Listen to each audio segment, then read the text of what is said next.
Okay, good afternoon, everyone. We just take our seats.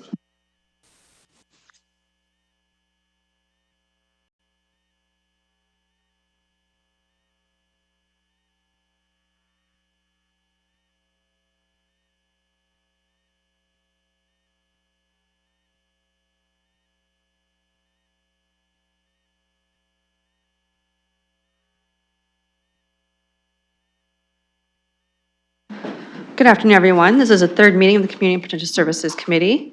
The City of London is situated on the traditional lands of the Noshbek, Haudenosaunee, Lenape and Attawandaron. We honor and respect the history, languages, and culture of the diverse Indigenous people who call this territory home.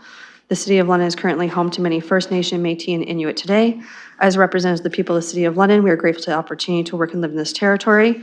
For everyone's information, I'm joined in chambers by the following voting members of the committee: myself, Councillor Pribble, Councillor Hopkins, Councillor Ferreira.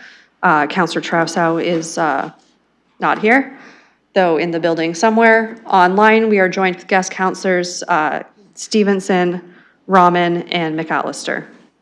The City of London is committed to making every effort to provide alternate formats and communication supports for meetings upon request. To make a request specific to this meeting, please contact cpsc@london.ca or 519-661-2489, extension 2425. Looking to committee for disclosure of pecuniary interest. Seeing none, I'll let you know that Councillor Trousseau has now joined the meeting. Mayor Morgan is away with Minister Flack. Deputy Mayor Lewis is acting mayor in his place and will be a voting member of committee today, and we have his presence until 2 p.m. until he has another appointment. You have my presence until 2:40. I'm hoping we're done by then. For consent items, we have a delegation request on 2.4. So I'll be pulling that to make sure. Okay, and they are in the gallery, so they are here. So I'm pulling 2.4 as we have a delegation request. Looking to see if there's anything else from consent we want pulled, realizing we can ask all our questions of consent. It's just if you want to vote differently or have an alternate motion. Councillor Trousseau, did you need anything besides 2.4 is already getting pulled? Do you have anything else? I have a question on 2.3, and depending on how the question is answered, I may or may not need an amendment. Okay, we'll pull 2.3 just to be safe then, procedurally. So looking for a mover and a seconder of other items of all consent, excluding 2.3 and 2.4. I have a mover and I'm just going to go with Deputy Mayor Lewis, seconded by Councillor Hopkins.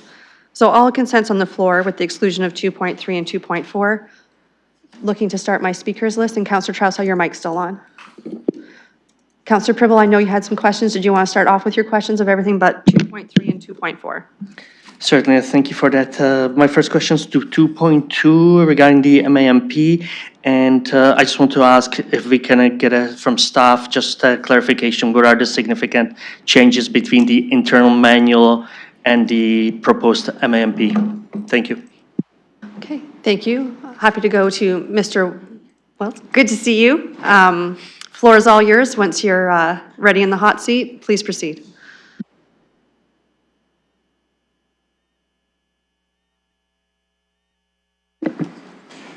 Through the chair, thank you very much.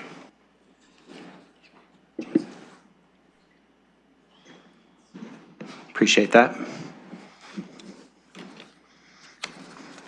The municipal alcohol management policy does bring revision to an old internal document. It highlights the city's business in comparison to what's required under the AGCO and the Liquor License Act. It promotes risk mitigation, public safety, and smart alcohol service. And it provides a greater scope than the policy in the past, as there's been changes to the license over the years. The new parameters are that it now includes a temporary physical outdoor extension for areas where alcohol can be served under the Liquor License Sales Act. And as far as safety, it includes some new parameters in regards to drinking practices, service controls such as maximum 2-drink service per person, no last call, and standardized drink sizes, explicit prohibiting on oversized drinks, double shots, drinking contests, free pouring, and pitchers. It has modernized requirements for signage, where there's additional verbiage required regarding drinking age, drinking limits, intoxication rules, no last calls, and safe transportation. It also highlights the requirement for safe transportation and that you have to have plans in place for that. In addition, for plans for disruptive persons and reporting requirements to the city. They are also required in the map to offer free water and non-alcoholic options and food services. It improves enforcement and reporting expectations.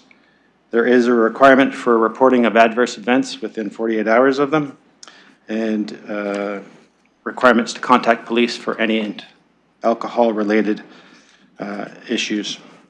And we have the right to cancel an event during or pre-event options. It also has stated minimum insurance requirements and notifications for events involving alcohol. So overall, the policy has improvements, it has more detail, it's more modern, it aligns with public health and safety, it's more prescriptive and enforceable, and it's consistent with the AGCO's contemporary framework. And the reason for policy in general is that this does happen within the city's premises. And so as an occupier and an owner, we have an invested interest to make sure things are done in a safe and healthy manner. So that's the highlights. Thank you. I'll note that Councillor Frank and Hillier have also joined us online, and for their information, 2.4 and 3 have been pulled. Councillor Pryville, the floor is still yours. Thank you. I had two more questions, but you actually answered them, so I will just ask one more. When it says the states reduce barriers to community partners, what will be the major or the biggest barriers? And I don't need to know all of them, but let's say what would be example of the barrier that it would be less restrictive now? Thank you. Okay, staff. Through the chair, the municipal alcohol management policy does adhere to rules and regulations under the AGCO. So this modernized policy does advance and make it more open, reduced barrier by the fact that it now includes a temporary outdoor extension to a liquor license sales option. And the policy maybe in the future might be more open if we have further considerations. Other municipalities, for example, may allow drinking in their parks or in their arenas. And so the policy is a place where you could recognize those activities should the civic administration decide to go in that direction. Councillor. Perfect. Thank you very much. The next one I have on 2.5. And this, and through the chair to the staff, I do, by the way, I'm just going to wait for the staff. I think they are changing around.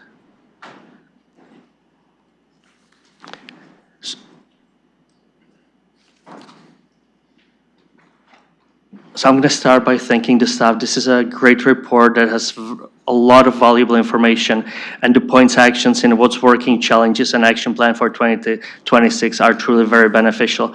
I wanted to ask you, in the appendix E, when it states 675 and 1360 units in progress, units in planning, and I do understand that there are certain things that still could affect it, but could you please give me a kind of a time frame, approximate time frame, if there are no negative influences ahead of us, what it would be? Thank you. Okay, staff. Thank you, and through you, Madam Chair. So these are the projects and plannings are various projects. So for example, the Fairmont subdivision that we just recently approved at council, or it could be the Duluth project or some of the surplus lands that we have.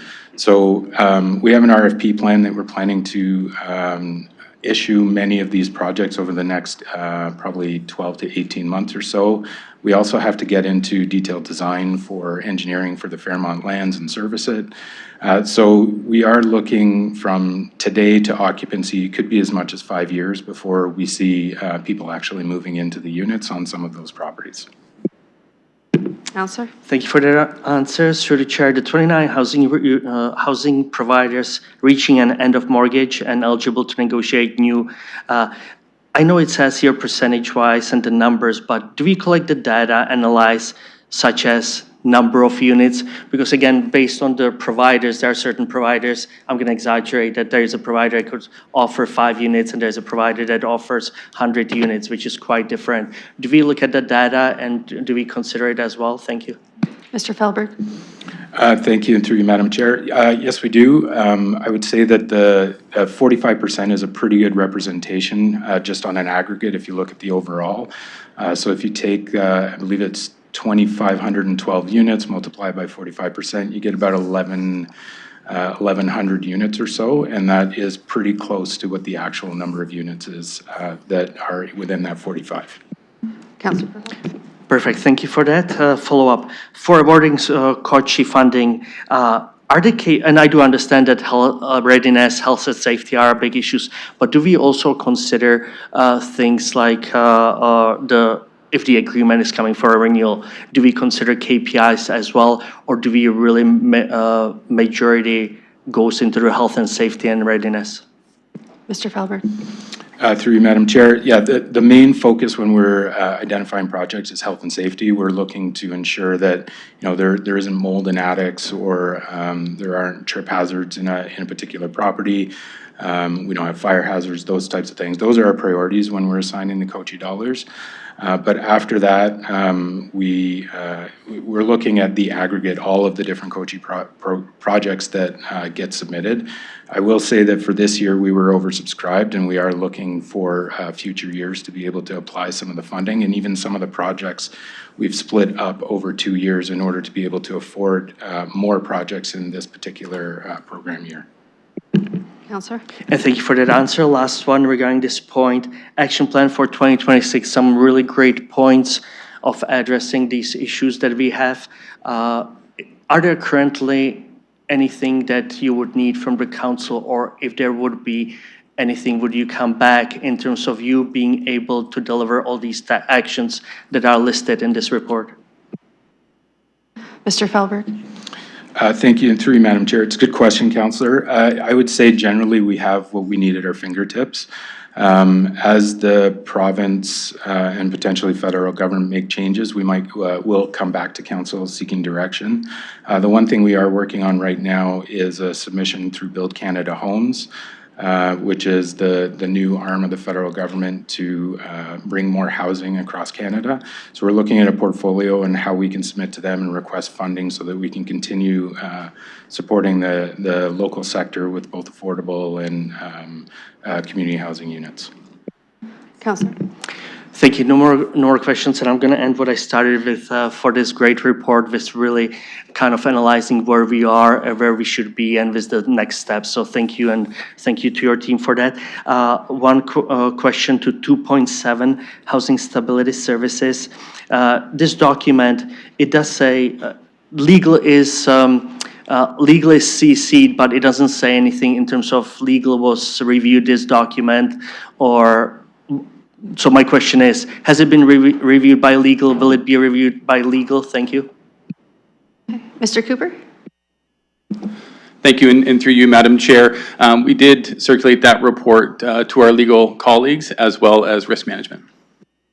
Counselor, are you satisfied? And based on that, I would imagine that there was then no, as it's in front of us, I don't believe there would be any concerns raised from legal, correct? Okay. Yeah, I'm going to assume legal didn't give us something they have a problem with. I'll allow it this time, but going forward, I won't. Mr. Cooper?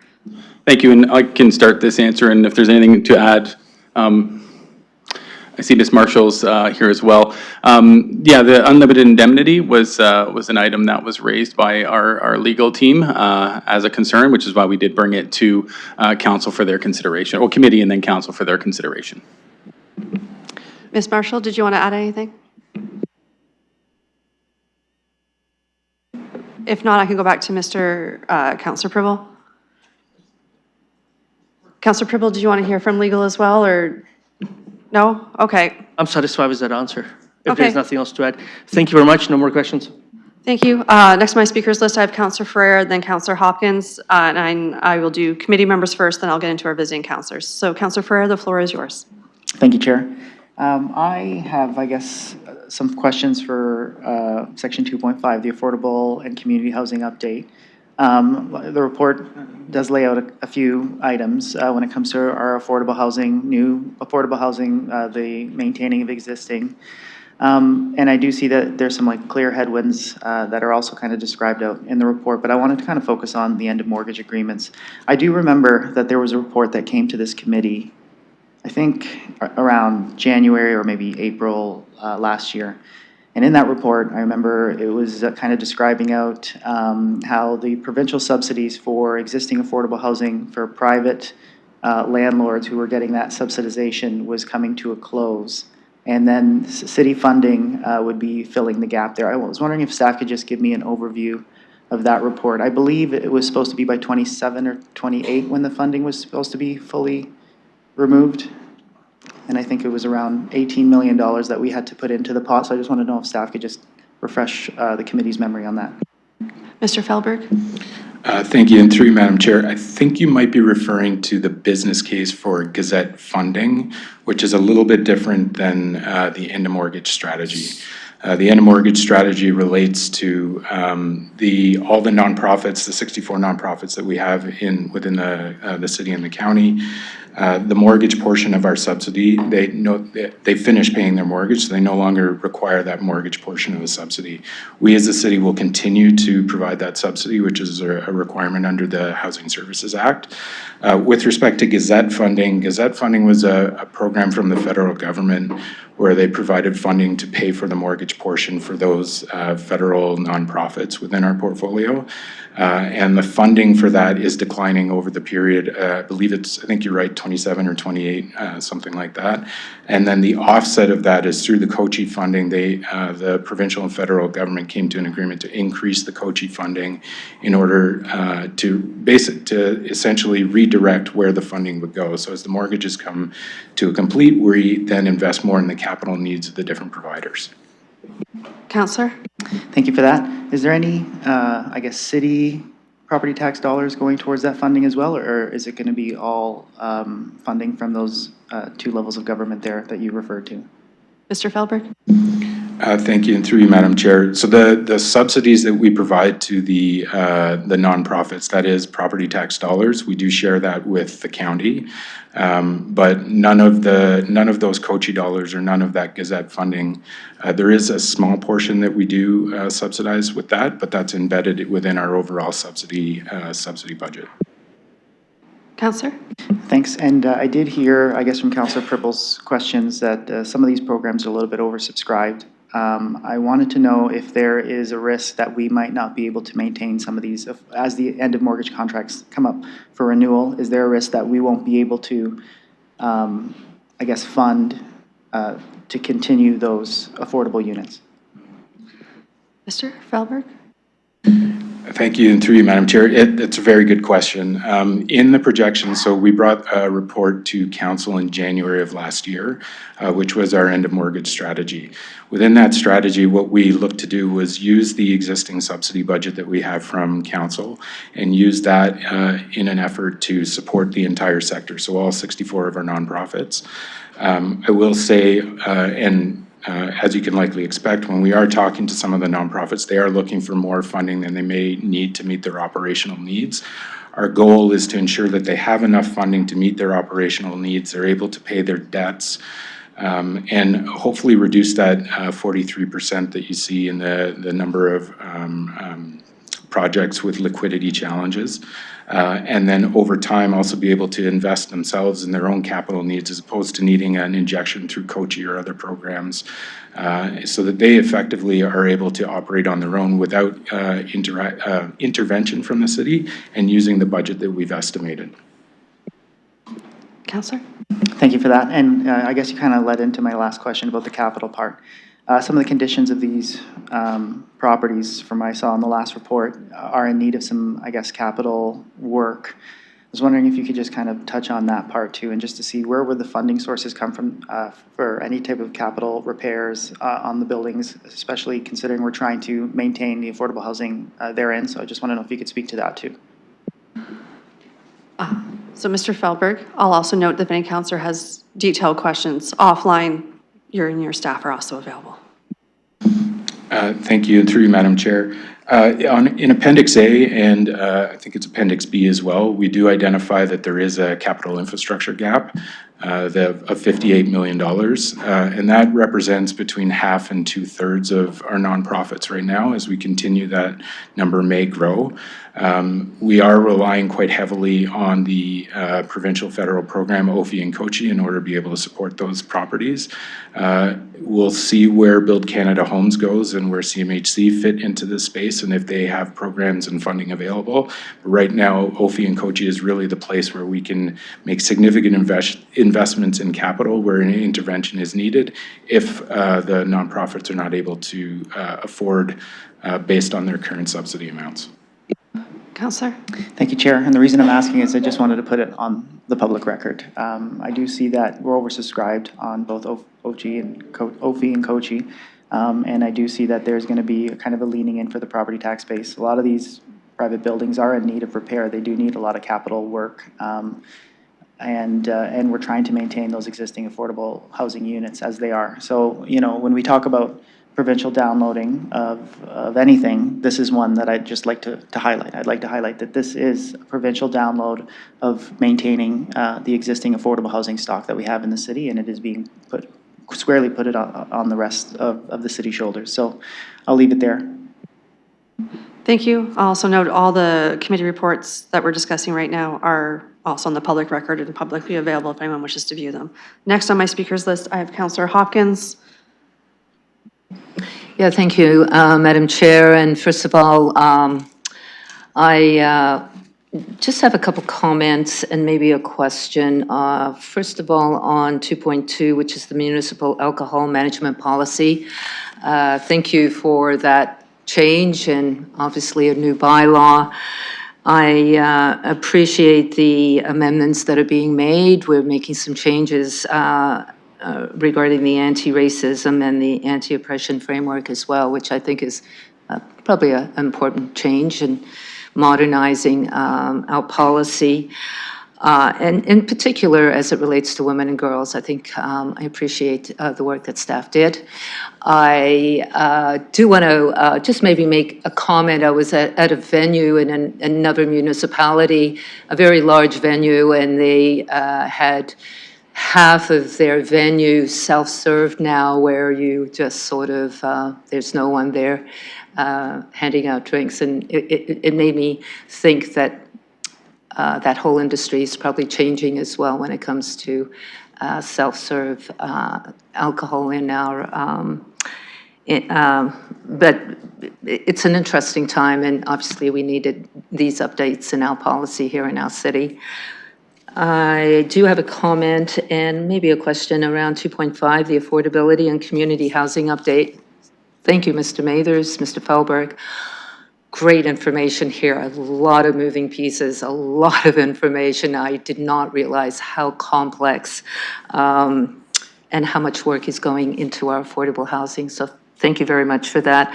Obviously, more work remains to be done, but I also appreciated having a better understanding about the legislation coming down from the province when it relates to Bill 10 and obviously the fire code. You know, those changes, as well as, you know, dealing with those changes in our policies and the work that needs to do just adds more layers. The financial infrastructure gap as well, just realizing that that exists and how important we as a municipality are relying on other levels of government to help assist us and deal with you know, ways to maintain lower rent in affordable housing. So really, you know, that's really top of mind when I was reading this report. I did appreciate, and maybe a little bit to Councillor Ferrera's question, as it relates to where the federal government is when it comes to the changes that are being made at CMHC and the sort of moving over to another, I'm not sure what that other company is, but I would like to know a little bit more about that model and about the opportunities that, are there still those opportunities for the municipality to take care of, to take advantage of the funding that at one time was CMHC, and I got that in my brain, but the Build Canada Homes, I guess now is the same through you, Madam Chair, if we can have a better understanding and what we're doing there in terms of the funding piece. In terms of, sorry, Councillor Hopkins, overall, or Well, as it Versus relates what's in the to report, the Build Canada Homes, I know we're changing over. Do we continue reaching out to them? What are those opportunities? And has the formula changed, given the name has changed? But a few questions there for staff. okay, thank you. Mr. Felberg, a concise reply, please. Thank you, Madam Chair. Our team has actually been to a couple webinars over the past couple weeks with Build Canada Homes, which were provided across the country. So we're currently working on a submission to Build Canada Homes to request capital funding in order to maintain affordable housing and build new affordable housing here in London and the county as part of our service manager hat. The plan is to come back to council in either next cycle or the cycle after to let you know what we're planning to submit and seek input from council on where we're going. And then at that point, we can have a more fulsome discussion. Councillor Hopkins. Yeah, thank you. So the work continues. It's the same thing. Maybe just a quick follow-up to that. Is it just the capital, or are we operational as well with this fund? Okay, thank you, and Councillor Hopkins, I'll just let you know you used 4 minutes and 10 seconds. Mr. Felberg. Pardon? Time-wise, you're at 4 minutes and 10 seconds. The 4 clerk was minutes done. and 10 seconds? Okay. Mr. Felberg. Thank you. Through you, Madam Chair. So we're just focused on the capital. The operational funding would typically come from the provincial government for, depending on the model. It also, what we're looking for with many of our affordable projects is for them to be self-sustaining and be able to pay for their operations using the rent that they collect, which is the model that we're seeking to deliver. Okay, thank you. Councillor Hopkins. Oh, you still have 50 seconds to go. I just didn't want to interrupt you in the middle of his speaking. Okay, so you still have 50 seconds remaining. My next speaker I had, If I've got 50 seconds remaining, can I ask a question through you, Madam Chair? Yep. About the supports? Do we still do the housing with supports model? I know at one time we had a lot of conversations there, but how does that fit in to all this information that we've just received? Mr. Felberg. Thank you. Through you, Madam Chair. I believe in Appendix E, we outline where the roadmap and housing accelerator funding was attributed, and there's about 400 units of highly supportive housing that council's approved. Those will be, many of them will be coming online this year and early next as well. So that continues to progress. The one remaining piece for us to land is long-term and consistent operational funding. Councillor Hopkins? I would say, are you satisfied? But we're not satisfied. I have Councillor Stevenson as my next speaker, who is online. Perfect, we can see you. If we can't hear you, I'll let you know. Okay, thank you very much. My questions kind of fall between 2.5 and 2.6. And so on page 49 for 2.5 at least, there's an overview of continuous improvement activities. And the first one is waitlist and tenant matching. And I just wondered if we could get an update from staff on that as well as any timeline. Okay, Mr. Felberg? Thank you, and through you, Madam Chair. So at this point, what we're doing is we're going through all of the waitlist and tenant process, and we're starting to map those out in order to look for any potential efficiencies. I'm not sure if Mr. Cooper has anything further to add to that, or? Mr. Cooper?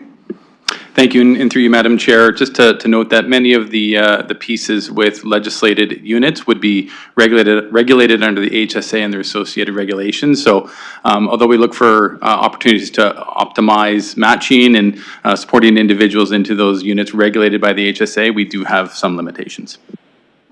Counselor? Thank you. And I guess I was wondering too how much of the capital needs in these buildings may be due to a mismatch of high acuity tenants going in like we had at 122 Baseline.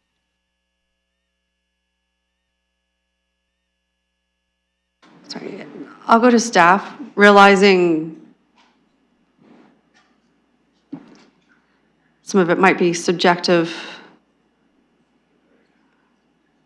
or guessing. Just a second, Counselor, they're conversing.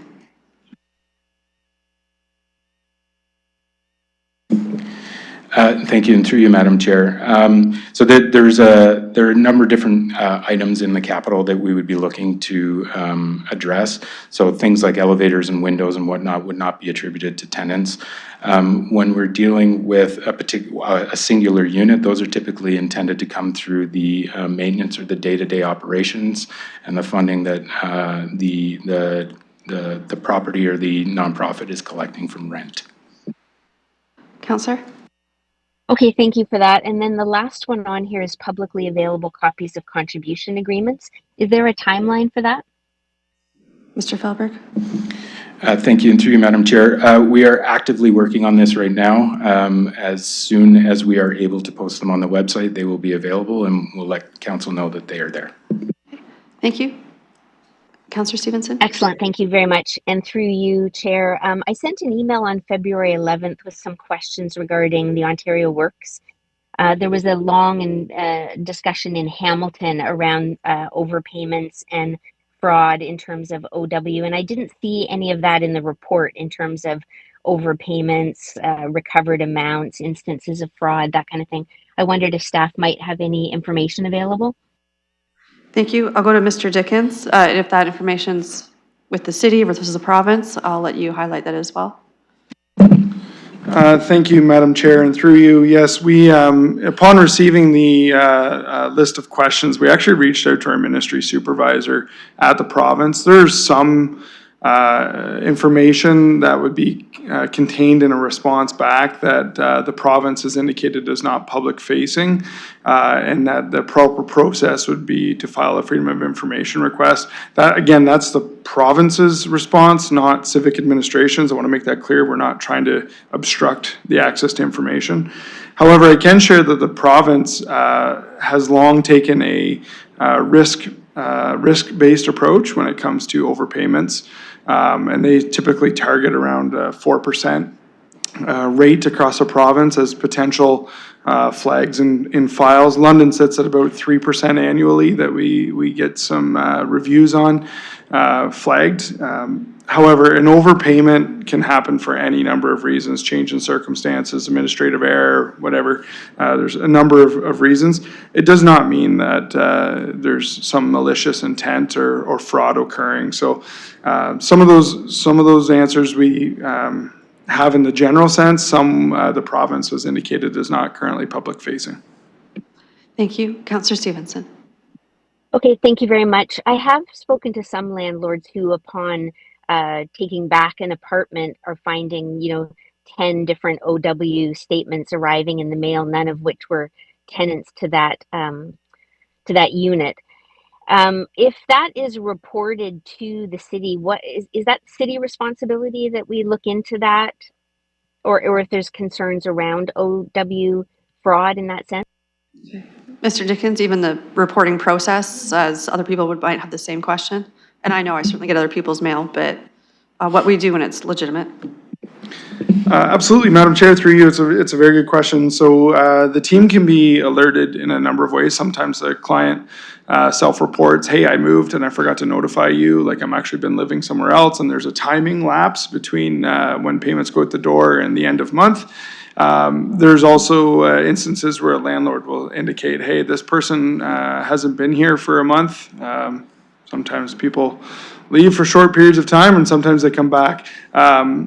if we, and this does happen, it happens all over the place, but if we get notified that someone's mail is showing up and it's stacking up and it's not being collected, that is a flag for our team, and the team would then investigate. So caseworker would be notified, they would do a follow-up with that participant, and we would get to the bottom of it. So sometimes we also send out generalized mail, so they're called inserts, and we'll send out notifications or information to tenants.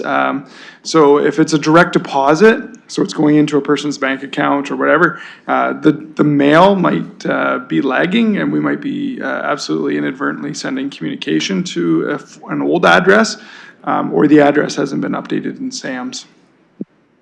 Counselor? Thank you, and I appreciate that. And in the two specific instances that I'm thinking of, these people were never tenants.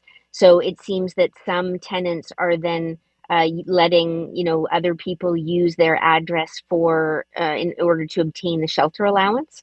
And in some cases, it's like 8 or 10 people that are using the same address, never been tenants, never lived there, simply using it to access the shelter allowance. So I'm looking for comments from staff in terms of that. How is that handled or addressed? Mr. Dickens and team?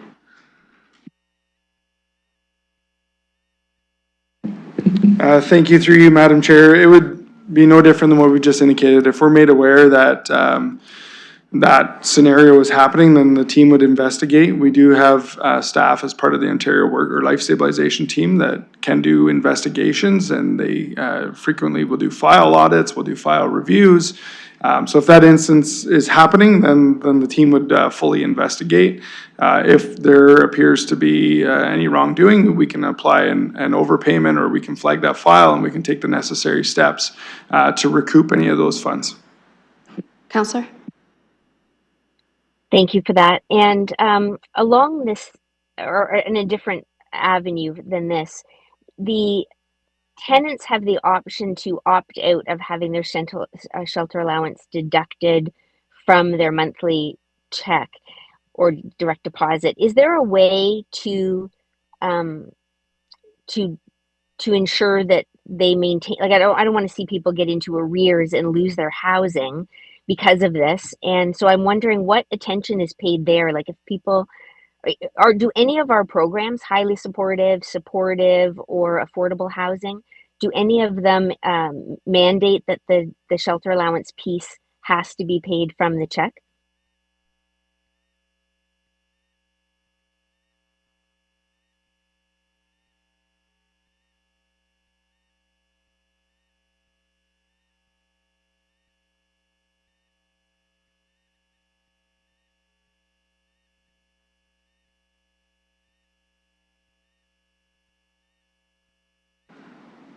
Mr. Dickens? Yeah, through you, Madam Chair, just conferring with our Ontario Works folks behind us here.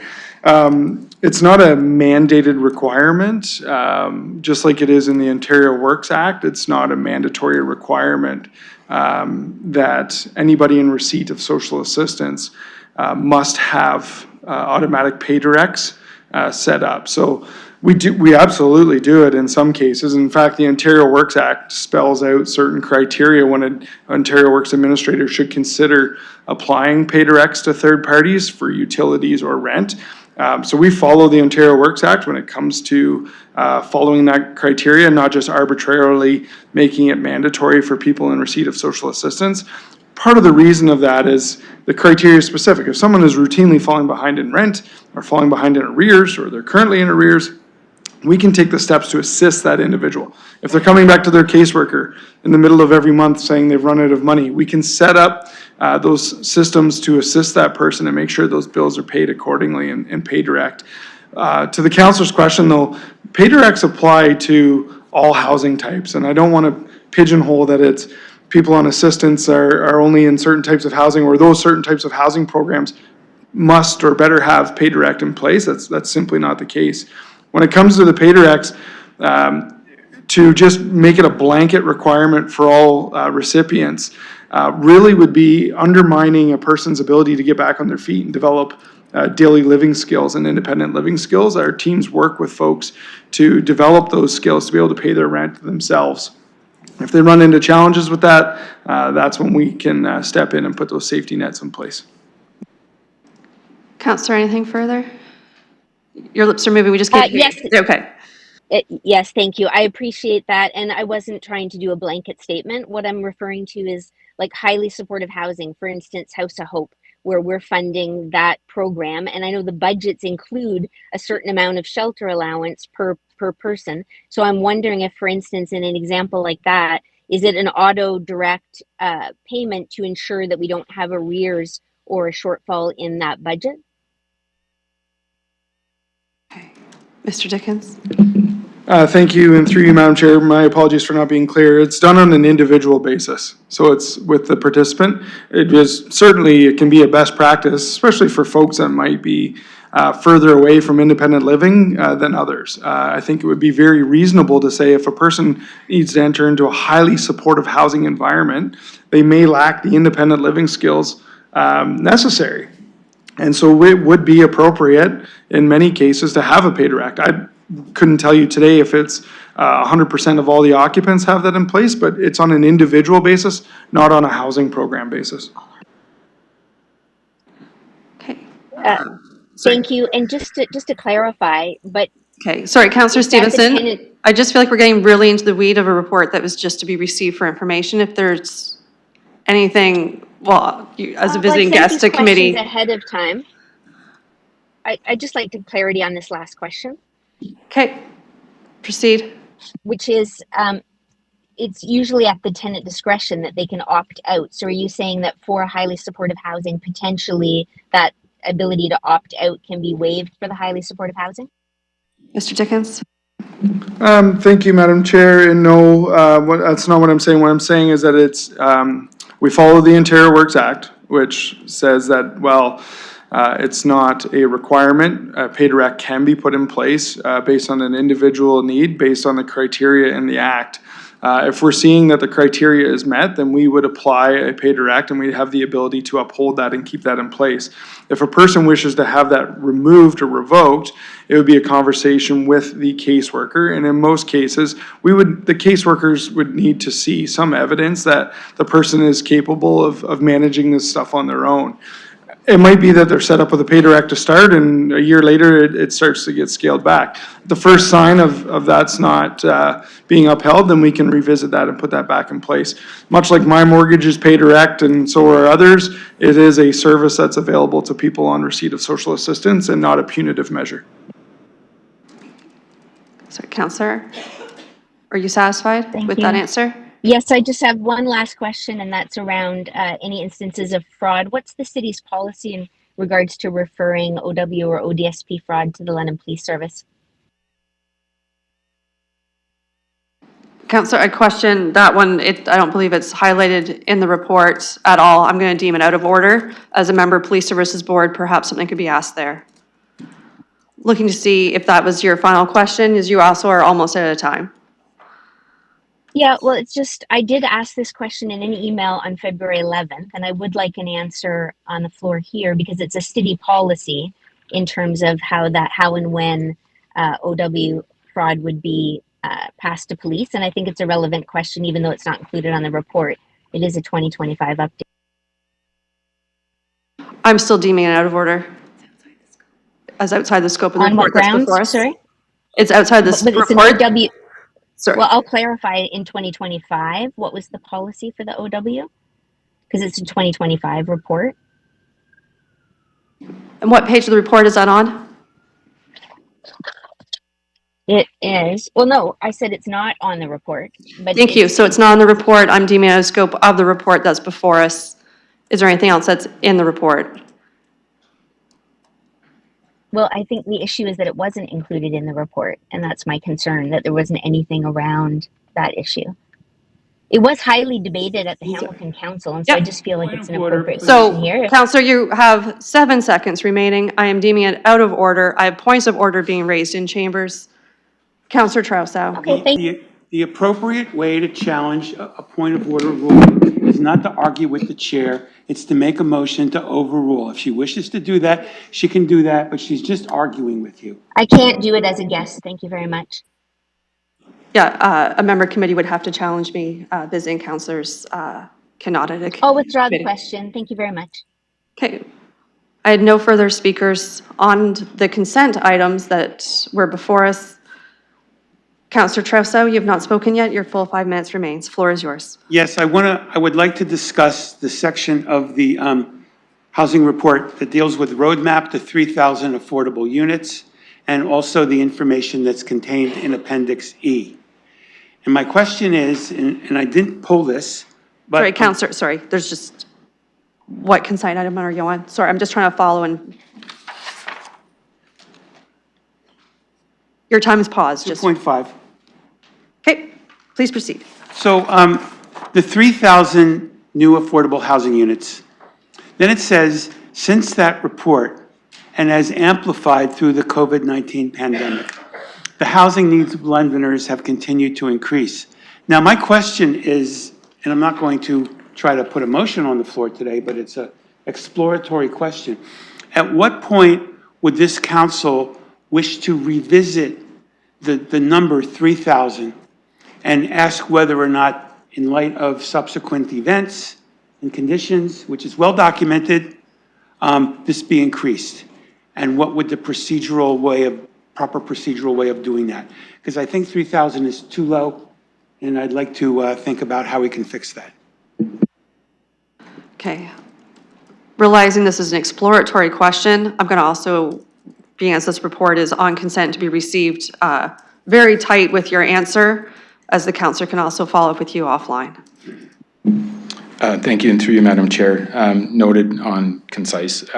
We would first look to establish a target through our Housing Stability Action Plan, which is what we use in order to determine what these programs are. From there, we would take that and we would bring back a multi-year budget business case in order to look at how we might fund additional units. Counselor? Your mic, please. Skipping down to Appendix E, which provides more information here. I see that 1,309 units have been complete, which is very good.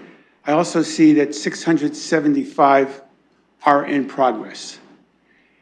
In the opinion of staff, is this satisfactory progress towards our ultimate goal of 3,000?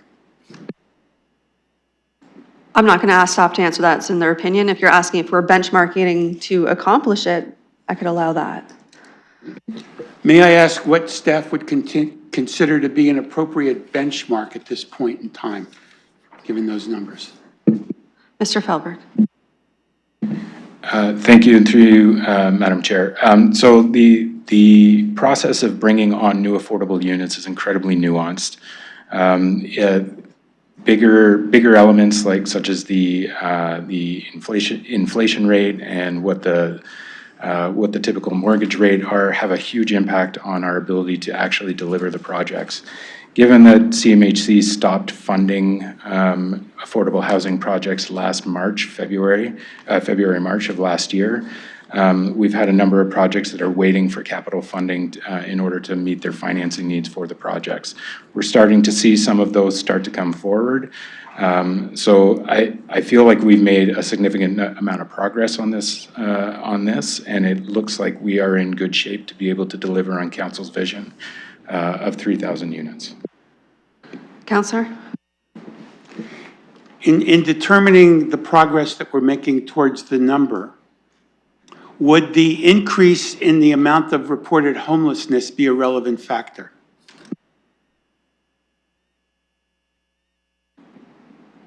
Mr. Felberg? Through you, Madam Chair. So the increase in the amount of homelessness is, it's notable given that it is one of the components of our Housing Stability Action Plan that we, and Council Strategic Plan, one of the things that we are looking to reduce.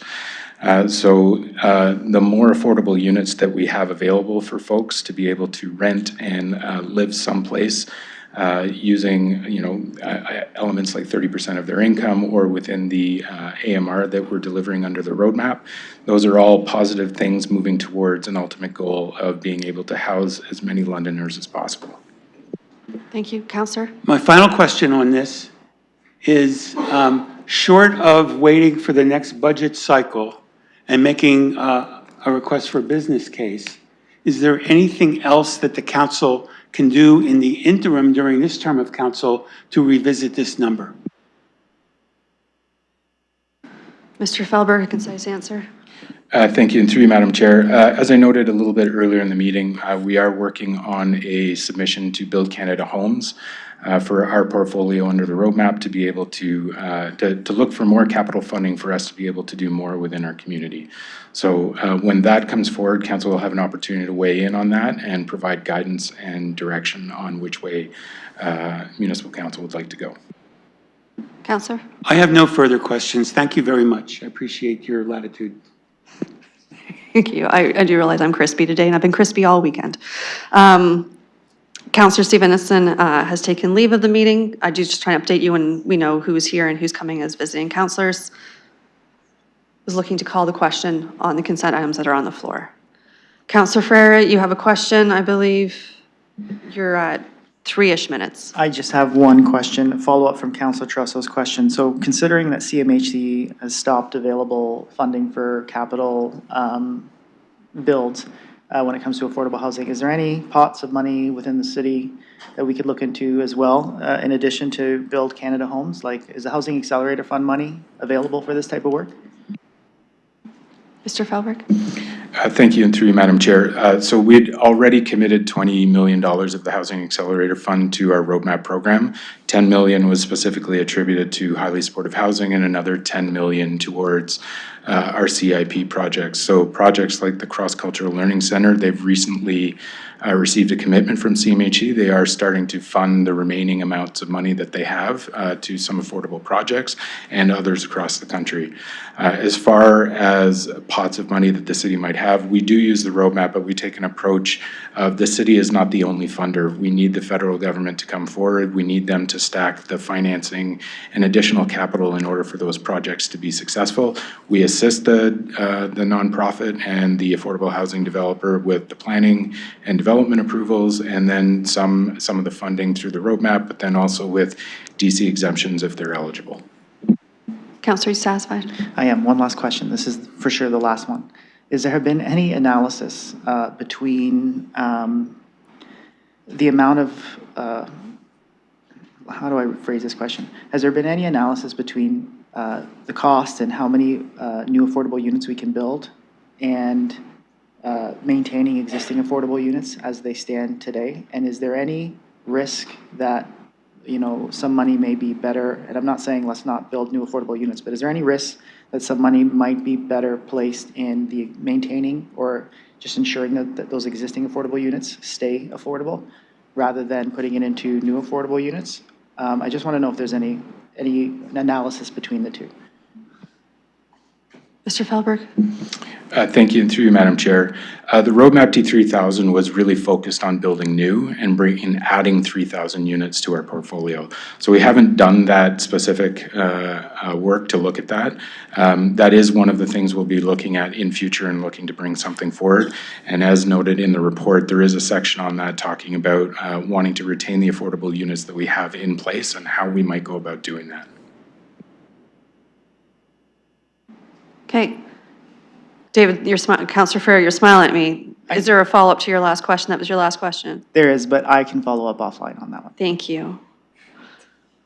I have no hands online, none in chambers. I'll also note that Counselor Frank has taken her leave as well.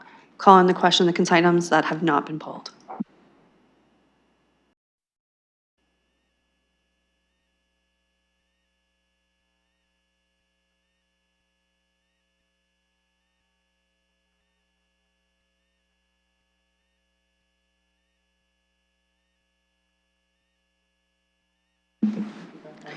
Closing the vote, the motion carries 6-0. Okay, thank you. Procedurally, that would put us, we had no scheduled items. That would put us into items for direction before going back and finishing consent. Items for direction, we had a correspondence from Mr. Morrison of the Old East Village BIA and an added correspondence as well from the Midtown Community Organization. I'll recognize that Mr. Morrison is in the gallery but did not seek delegation status, so procedurally he is observing. turning to committee to speak to it? Or what your intentions are, if you would like to make a motion, if you would like to receive it for information and the correspondence. Counselor Tresso. I'd like to make a motion that we receive the request and refer it to staff for a follow-up report at an upcoming meeting of this committee. Okay, and you would refer Mr. Morrison's communication and the communication from Midtown to package it for staff for their information? Yes, I would like to hear the staff's response to this in a report. Okay, so the clerk is clerking, and I'll read about it in a minute, so just bear with us.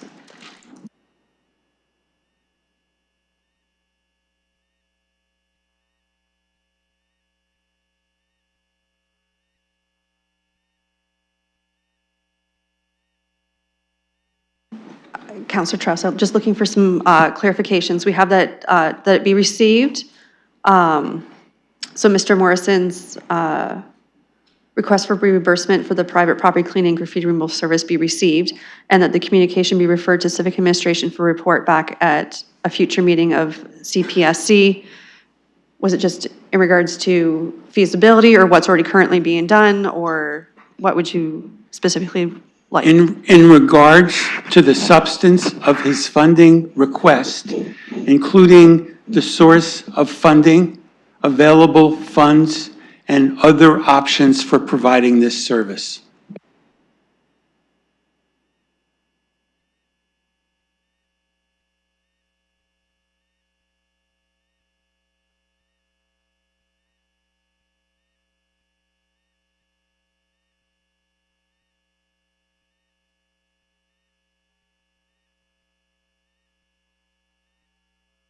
Okay, if you refresh eScribe, it's, okay. For those following along, that it's be received and that the communication be referred to Civic Administration for report back at a future meeting of CPSC in order, with respect to the substance of the funding request, including the source of funding, available funds, and other options for providing this service. Okay, the counselor indicates that it captures his intent, looking to see if there would be a seconder. Seeing none, we would need an alternate motion. Deputy Mayor, your thoughts? I know that you do need to leave in 3 minutes. If you want to share your thoughts. Well, I can give you 13 minutes before I have to leave, but I Let's see do what have we a can do. medical appointment at 2:30, so I have to attend to that. But through you, Madam Chair, and I recognize that you're not the clerk, so through you to the clerks, I actually want to ask a point of order on why this request is even at this committee. On January 12 of this year, the Infrastructure and Corporate Services Committee received the Old East Village BIA budget in a report at that committee. BIA budgets and levy matters are dealt with typically through Infrastructure and Corporate Services. Unless it's a boundary expansion, then it goes to PEC. And so procedurally, I have to be honest, I'm not sure why this is on a Community and Protective Services agenda when it's a budgetary request for a reimbursement, when we just approved their budget on the January 12th Infrastructure Corporate Services and then at the subsequent council. Okay, thank you. We'll pause there. We're just asking Ms. Galarski online. We'll get an answer. They have replied that this committee can put it to ICSC to keep it all like-minded matters there, if it's the intention. I do recognize Councilor Rahman's online as well, but I will not ask her to speak to it. Deputy Mayor, is that your intention? Well, yes, I think it is. I'm going to say I'm inclined not to support the request at all, but I think that like needs to go with like, and it needs to be part of the discussion of a BIA budget, which we just approved. So Okay, so pause there. I'm going to move a referral to the next cycle of Infrastructure and Corporate Services Committee. Okay, you have a seconder in Councilor Hopkins. We're just doing the clerking on it.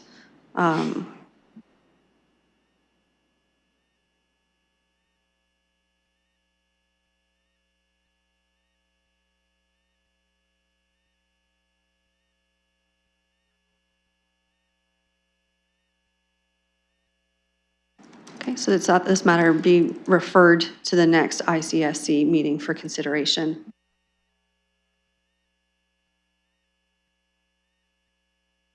And we're adding in that the correspondence from Midtown as well be included with that and both items be referred. I'm not including the correspondence from Midtown. They're not a BIA. This is specific to a Okay, BIA budget. so just procedurally trying to not lose people's correspondence. I'll just I would include receive the correspondence from Midtown. Okay, so the clerks said that we can do it in the same motion, so we'll receive the correspondence and then send Mr. Morrison's portion to ICSC for your like with like.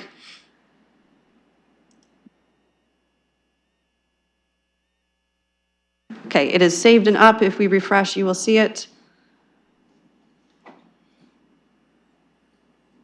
Counselor Hopkins, you're okay with it?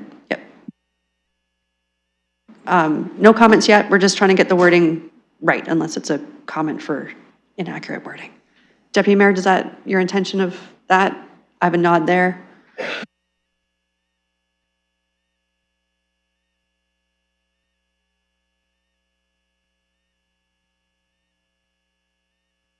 Turn off my own mic. That this be referred to the ICSC meeting for consideration, and it being noted that the communication from Midtown Community Organization was received in regards to this matter. Okay, so it's moved by Deputy Mayor Lewis, seconded by Councillor Hopkins. Yeah, Councillor McAllister will need to, I'll get to you as a visiting member, starting with comments from committee first. We'll start with Councillor Hopkins, or if you're okay, I'll start with Deputy Mayor Lewis, just so I know he has to, if you have to go before this is done, I'll note procedurally, if the Deputy Mayor runs out of time before this is done, I will find a replacement as a mover. So if we keep it tight, just as it is, just speaking on a referral. I'll start with Deputy Mayor Lewis, Councillor Hopkins, Councillor Ferreira, others, and then I recognize Councillor McAllister when we get there. So I'm going to be very brief and tight. I appreciate that Old East Village and the BIA in Old East Village has some particular challenges, but we cannot deal with requests in these one-off scenarios consistently coming to us for small amounts of money that should be allocated in a BIA's budget. I'm not going to speak to all of the reasons today. I'll go to ICSC and speak to that then. I think that this needs to belong as part of the discussion around BIA budgets though, and not as a Community and Protective Services Committee one-off budgetary request. If this were to come through this committee and end up at council, I would not support it. I'm prepared to have a longer discussion at ICSC, but I think it's at the wrong committee. Okay, thank you. Strictly on the referral, Councillor Hopkins. Yeah, I'm happy to second it. I too would not be supporting this at the end, but I do think it's in the wrong committee. It should go, I would hope that a further report could be added to it for further information, but I am very concerned that we are just doing these one-offs. I would hope that there'd be a delegation even, because there's a number of questions at that committee that I would have as well. So with that, happy to second it. Councillor Ferreira. Thanks, Chair. Well, I'm not far off. I do think that it would probably be appropriate to go to the ICSC. I do see, I'm going to speak to the Midtown piece because this is part of the referral still. Midtown has been telling us that they are looking for some additional support in their area. I do see that this is for a BIA, so it is going to go to ICSC, and it's with respect to the BIA budget. I don't see any support for Midtown potentially with that movement. So I just want to go with staff and just ask, or to the clerks or whoever can answer this question, in that discussion, would Midtown be able to get some support? Because I guess some of it is in the BIA for Old East Village, but some of it is not. So Councillor Ferreira, essentially, none of that conversation is happening today. It's all going to ICSC. So that all goes there. Okay. I do want to see something done for Midtown, but I guess I can't do that because this is a referral. No, you can do that on March 23rd at ICSC, so have something ready there if you have a thought for it. Okay. I'm not a member of, You can still submit correspondence, and it'll be discussed as part and parcel when it gets there. would it be out of order because Midtown is not a BIA at ICSC?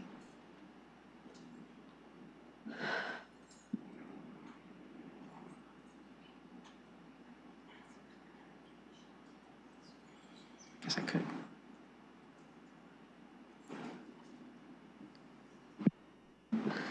Counselor, would you, so this is part of, I would say, some things of not having motions circulated in advance of anything of committee.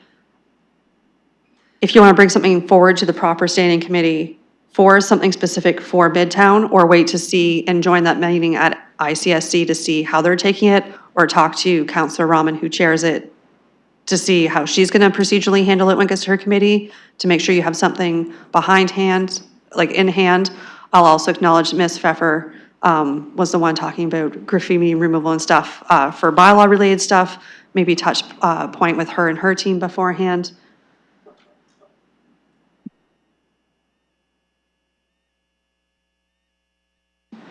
Sorry, that's all I got for you right now, Counselor. Is this a point of ordery stuff? Well, I'm hoping perhaps I can just provide a little assistance to you. I would suggest that perhaps what the counselor wants to do is talk to Ms. Smith, because neighborhood associations would go under her area. And so perhaps an offline conversation with her about where community association groups might be able to access assistance. And then depending on her guidance, it could land at a couple of different committees, potentially depending on, might come back here, depending on what the source of funding is, might go to ICSC. But I think that the counselor might find a conversation with Ms. Smith helpful to sort of offer some options for his considerations ahead of a committee meeting. Yeah, yeah. So I know that we do committee work at committee meeting, but some of this is just prep research work to even get to committee. So Ms. Smith would start with her. Okay. She's happy. She's smiling. I have gone to Ms. Smith's area before. It's always, there's no funding is really the issue. And what Midtown is looking for is they're looking for cleanups within the space, within the scope of this committee. So I don't know if we can go to ICSC and get cash for Midtown in that regard, but I guess I'll go to Ms. Smith if she's got something to say. Ms. Smith, we seem to have 3-4 different things at play in the moment. Thank you, and through the chair, I'm happy to talk to the counselor. We do fund a program through YOU that provides some cleanup. It doesn't include graffiti, but it doesn't preclude us from exploring or council exploring. They'd have to identify a source of funding, but we could look for a similar program run by a not-for-profit that could support graffiti cleanup on private property. That's not something the municipality does, but it is something we fund and support the downtown. And we have supported the BIA when it comes to our separate programs through YOU. Counselor? Thank you. That's the Clean Slate YOU program you're referring to. How far east does that go? Because I believe it goes from the river, but I thought it didn't go all the Counselor, way. is the referral strictly on what's on the floor? Could I ask that you follow up offline to know the boundaries, and then if it is something coming back to committee with the source of funding, Ms. Smith could help you draft language? Okay. I feel like this is the opportunity to do this work, but if I have to bring it back, then I will. Okay, here's my question then. This reimbursement is for non-paying levy members for the BIA. Would that be appropriate at ICSC to talk about the BIA budget? Is that still within, is that not out of order? It was referral to put it to ICSC. Are you asking? The question is because it's not, this reimbursement is for non-paying members for the BIA. And we were referring it to ICSC because that's where BIA budgets go. So my question is that still in order to go to ICSC? I was deeming it in order.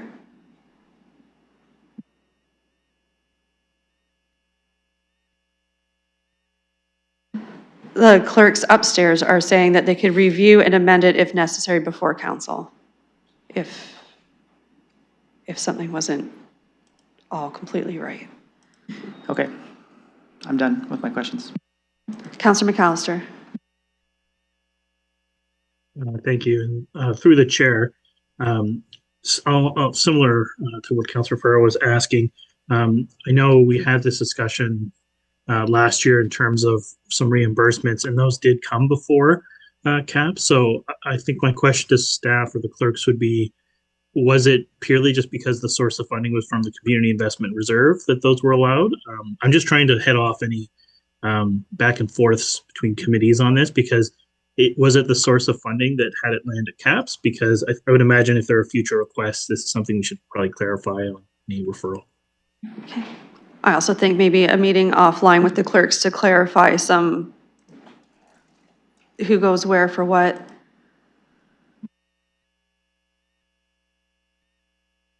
So again, they're saying they could review it before council, and yes, it went to CPC last year. But they could, maybe there's just some cleanup behind the scenes for procedurally what committee gets exactly what when it's dealing with the same topic. We cleaned up some stuff last year for PEC, so maybe it's similar for this. So I just want to confirm this, or through the chair, does a community investment reserve exclusively have to be authorized through CAPS, or does that can that be used through other committees? I believe it could be used at other committees. We've used it at budget before for stuff, which is a different committee. I assume you're looking for a precise answer for clerks. It's going to take a moment.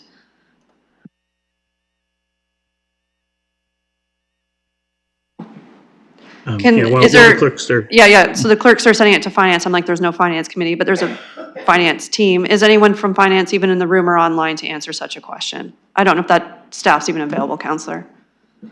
I have no one in chambers. okay. I will just make a quick comment then through the chair on the referral. I'm on infrastructure, so I mean, I guess this is coming to me depending on how the vote goes. But as the representative for the Hamilton Road BIA, these are issues we face as well. Graffiti is a big problem. And I would say it is very difficult to come up with, say, a budget item or having that budget set aside, not knowing in any given year what that's going to look like.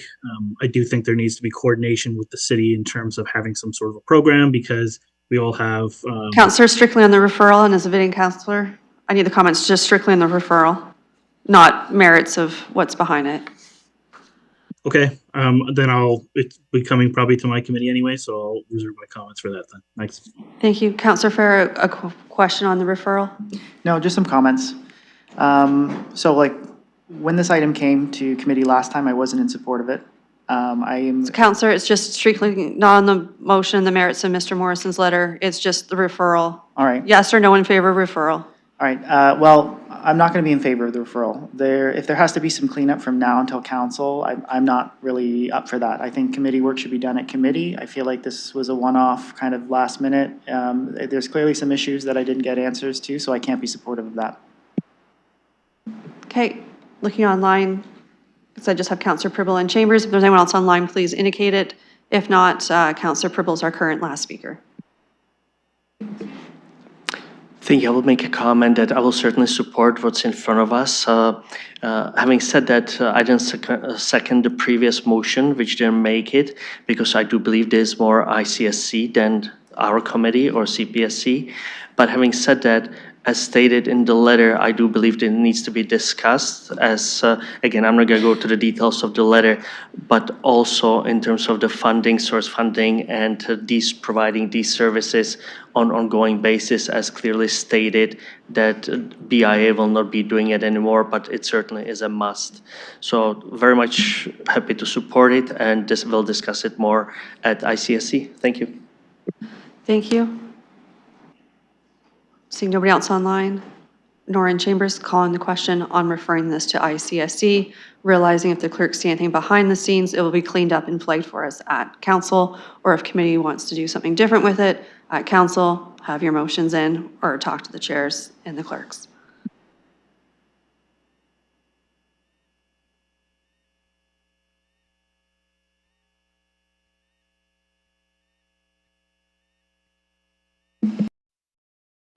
Closing the vote, the motion carries 5-1. Madam Chair, I am going to take my leave. I have advised the clerk if I return in time, I'll rejoin the meeting, but I'm hopeful that you'll all be done by then. Thank you. Good luck at your medical appointments. So that takes us back to the 2.3 that we pulled. This was the Parks and Rec Master Plan, and the added communication by Brandon Samuels. Councillor Trousseau. Sam, did you want the floor, Councillor? Okay, mover and seconder of the report to get on the floor. Moved by Councillor Hopkins, seconded by myself. Any questions or comments? Councillor? Thank you very much. I'm going to keep my comments limited to the very specific issue of invasive species, which was noted in the communication that you received from Mr. Samuels. And I just want to have that in front of me so I have this right. Would you be able at this meeting, at this committee, to clarify the three questions that he asked in his letter? To staff? No, staff can answer them. Yes, and through the chair. So for the three questions, I can provide some short answers and then follow up if there's further questions. So in terms of which invasive species are subject to our management efforts, we manage invasive plants in accordance with the council-approved London Invasive Plant Management Strategy. So our current priorities are Phragmites, Japanese knotwig, dog-strangled vine, and the common glossy buckthorn. In terms of performance indicators used to track, so the city tracks treatment areas through mapping and monitoring and through a follow-up retreatment when required, recognizing that management programs are multi-year and they're adaptive in nature, so invasive species control does require a sustained effort over time. In terms of strategies to mitigate introduction through horticultural trade, regulation of plant sales is primarily regulated through the province and the federal level. What the city does do is with our own projects, we prioritize native species, and we also use public education to help promote awareness and responsible planting practices. Councilor Trausta? Thank you, and that was a very succinct answer. I understand how the regulation of the sale of invasive species would probably be beyond the municipal jurisdiction, and that would be provincial. However, as in the case of other products, for example, fireworks, while we don't tell vendors that they can't sell them, we had this discussion during the pesticide issue many years ago. While we don't tell Home Depot that they can't sell pesticides, we do ask for certain disclosures. So my question is, within the scope of the city's ability, would we be able to require the vendor of such plants to make disclosures in an informational pamphlet to be determined that they would have to give to customers who are purchasing these plants? This is very similar to what we do in the case of fireworks. Staff? Through the chair, the city doesn't currently have a specific bylaw that regulates horticultural trade. Kind of leaning back on some of the public education components through our tree planting implementation plan, through other different programs that we have. We do try to educate, and there's probably materials that we could use to coordinate with vendors to try to help them get on board with educating the public on proper species and native plants. Councilor? Thank you. And given the very deleterious effects on the environment and health and safety that some of these plants that are readily available in stores has. I think where I'm going with this is I would like to see a future discussion about the city maybe either amending the bylaw or bringing in a new one. Not today. I'm not going to offer an amendment today, but I think this would go to a future meeting of CAPS. And as an interim measure, what I'd like to suggest is that this be referred to the Environmental Stewardship and Action Community Advisory Committee, that this matter of the regulation and sale of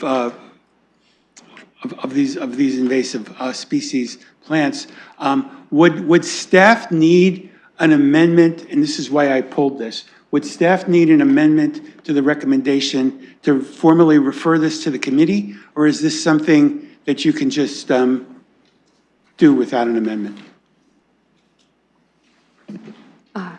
To staff, also recognizing if that wanted to come us down versus committee up, procedurally how to get to, I think they answered the question. Through the chair, staff would be happy to attend the advisory committee and provide an update or just a refresher on our invasive plant species, our management strategy. Another group that also is involved in invasive management is Upper Thames River Conservation Authority. We could reach out to them and see if we could come and do a joint update. And at least that gives everyone updated on where we currently stand in our current strategies.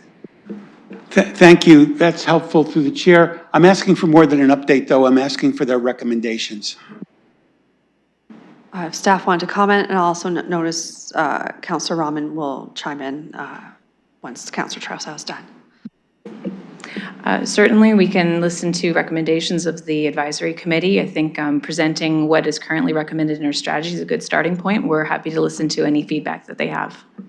Councillor? Thank you, and that satisfies my question, so I will not be making a motion to amend the staff report because it's been represented by staff that they will do this anyway. So thank you very much, and I look forward to that discussion.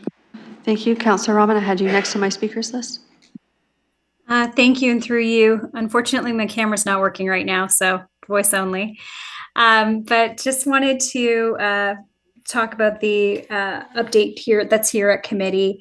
And specifically, I had first I want to say thanks for the report. I always appreciate receiving these updates. I think they're very helpful to help us to think about how our community is engaging in our recreational programs and how we're using our parks and our communities. I just wanted to check in about the 84% quality and content of aquatic programming and see what staff have planned to address some of the concerns maybe that they heard through that feedback. Thank you. Okay, I will start with Ms. Smith, and she can hand it off to her team that's also in attendance.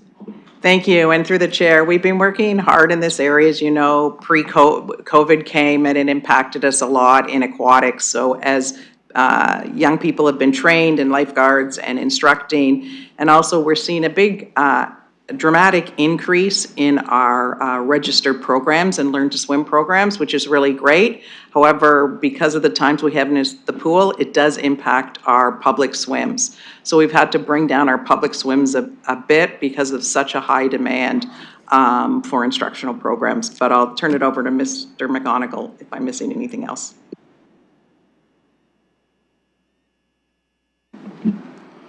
Thank you, and through the chair, I think in addition to Ms. Smith's comments, I think what's important to note about aquatic programming and content that is different than other buckets that you may see there is that aquatics can't have pass-fail. It can certainly have outcomes that parents don't like or don't agree with. And so some of it's just in the difference of the certifications and the requirements of the programming. Nonetheless, as part of this survey, there was lots of opportunities for respondents to provide lots of open text form. So we're in the process of analyzing some of that open text form, but I think the real difference between what you see in the dry land programming in 95 and what you see in aquatic programming and content in 84% is partially because we do have to communicate with families sometimes in a pass-fail, given the safety requirements related to water activities. Thank you. Councillor? Thank you. And just to follow up, so one of the concerns I hear from my residents is that even though we are close to an aquatics facility, that it's very difficult to find programming, especially for older participants maybe looking to access lifeguarding opportunities, that the training is most often available in the East End or in the South End, creating a barrier for transportation to get there. And so they're relying on other programs in the community, whether that's the YMCA or others sometimes. But I'm just wondering if we can comment on the need for programming everywhere and how we plan to address that. Staff? Thank you, and through the chair, obviously indoor pools are constrained by the sheer volume that you have. We currently support 6 indoor pools. We expand by another 10 outdoor pools when we hit that summer season. We know that it can be incredibly difficult to balance everybody's wants. We do our very best to make sure that we take care of individuals' needs. So I think for us, it's the continued engagement with our aquatic participants. It's how we can be innovative. It's as the Parks and Recreation Master Plan states, can we increase capacity by increasing access to non-municipally owned pools, as an example? So outside of new infrastructure, really good planning around space utilization in the pools that we have, and I think just constant engagement with our aquatic users, recognizing that sometimes the feedback you do get can conflict with each other from the varying groups. Thank you. Councillor Rahman? Thank you. Yes, with the Aquatic Center in my ward, I do hear sometimes from participants about some of their concerns and some of their questions. Just with respect to our outdoor pools, just maybe an odd topic, but do any cities heat their outdoor pools? Staff? Thank you, and through the chair, the answer to that is absolutely yes. So all of our pools, except for one, are heated in the outdoor sense. As you'll see in some of our 2025 accomplishments, we were able to heat Silverwood's outdoor pool. We have one more remaining pool that does not have heat outdoor, but we are working on the plan for next year for that investment. So the answer to that is yes, along with indoor pools, and people can be very sensitive to pool temperatures, which may be another reason for some of that lower feedback in that bucket. Thank you. I like my indoor pools at hot tub temperature. Councillor Rahman, any more questions or feedback? Thank you. So my kids must have been at outdoor lessons in the one pool that isn't heated then this summer, because I heard a lot, and I thought maybe that contributed to the comments. But no, thank you. I appreciate that feedback, and I do understand that we've made the investment there. Just looking at our future plans with our recreational master plan, how do we, the information that we've received already, how do we heat map that? Do we have an idea of where this feedback is coming from? Are we seeing any indicators that with less facilities in certain areas, we're seeing less uptake of programming, or we're seeing, for instance, less opportunity for recreational experiences because of where the programming is taking place or where the facilities are? To staff? To multiple staff? Thank you. And through the chair, we do map all of our participant utilization across the city. We do have postal codes that people provide as part of their individual portfolios in our recreation management system. So yes, we do our heat mapping, and yes, we do every quarter regroup on our previous programs as we start to plan out the future. And as council knows, many of our programming locations are done in schools and not in city-owned or operated facilities. And so we try and use as much community space as we can, recognizing that it's quite unaffordable to build facilities in every neighborhood. But we feel as though we have a really good distribution of programs based on postal codes and based on actuals that we do look at quarterly. Thank you. Councillor Rahman. Thank you. Appreciate the answers. Okay, I have Councillor Hopkins next, and then Councillor Pribble. Thank you, Madam Chair, and appreciate Councillor Rahman's comments around a warm pool. It reminds me when my son would go at 9 o'clock in the morning to the Byron pool and wouldn't step into the pool even though I paid for his lesson. But now, if he was young, he would be able to go into a nice warm pool. So thank you for reminding me of how we've upgraded and try to keep our facilities modernized. I do want to thank staff for following up with the advisory group when it comes to our plans for invasive species in our parks. I think it's really important that the ESCAC have that follow-up. Upper Thames is a great resource since they do a lot of work in our ESAs as well. So thank you, Councillor Trussell, for having that conversation here at committee. I do want to thank staff, though, for this report. I always look forward to it every year. It's amazing, the increase in all our programs, aquatic sports, golf, and in particular, our recreation programs. Year by year, we have the participation increasing. So it really shows the importance of these programs. I was particularly pleased to see our summer camps increasing. The increase in visitors to Storybook Gardens. I am so pleased to have see that this facility is being used. I think it's really important offering that free access. I know there's special days throughout the year, but it's wonderful to hear the buzz in Storybook Gardens and visitors using it, as well as some other participants in the city. In 2026, Thames Valley Parkway System is when residents come into London, they're amazed of this facility, and pleased to see that we're going to be doing some final upgrades along corridors, Old Vic Hospital. Finally, I think we've been talking about that for many years, but the more we can sort of invest in the TVP, I think it creates the standard of living that Londoners really enjoy, and it's so important. So I'm looking forward to the master plan coming back to us, and maybe through you, Madam Chair, this is, I think, on the capital project. I wonder if you can just sort of clarify, this is an update on what we did in '25, what can we expect next coming to us? Okay, I guess is my question. Yes, and through the chair, we are working on bringing forward an update to the 2019 Parks and Rec Master Plan. That's going to be coming later this spring. In the fall, we did the Let's Talk Parks engagement, and we were able to get a lot of feedback from the public about what they were seeing, the types of amenities they want to see in different parks and different parts of the city.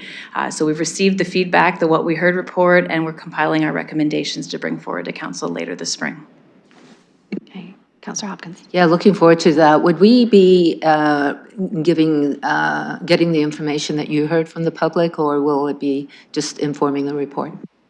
Staff? Through the chair, we are planning to come back with a quick update with the recommendations in the draft, and then we will be going back with a short follow-up consultation and engagement with the community before we bring the final report. Thank you. And will we receive the public feedback and appendices when you come back? We'll ensure that the report that has the final recommendations summarizes what we heard in that second round of public community engagement. Thank you. Councillor Hopkins? Yeah, that's good. Thank you. Councillor Pribble, I think, was next, and then Councillor Trausow. Thank you. And first of all, let me thank you and congratulate to the entire staff, because the KPIs are incredibly positive.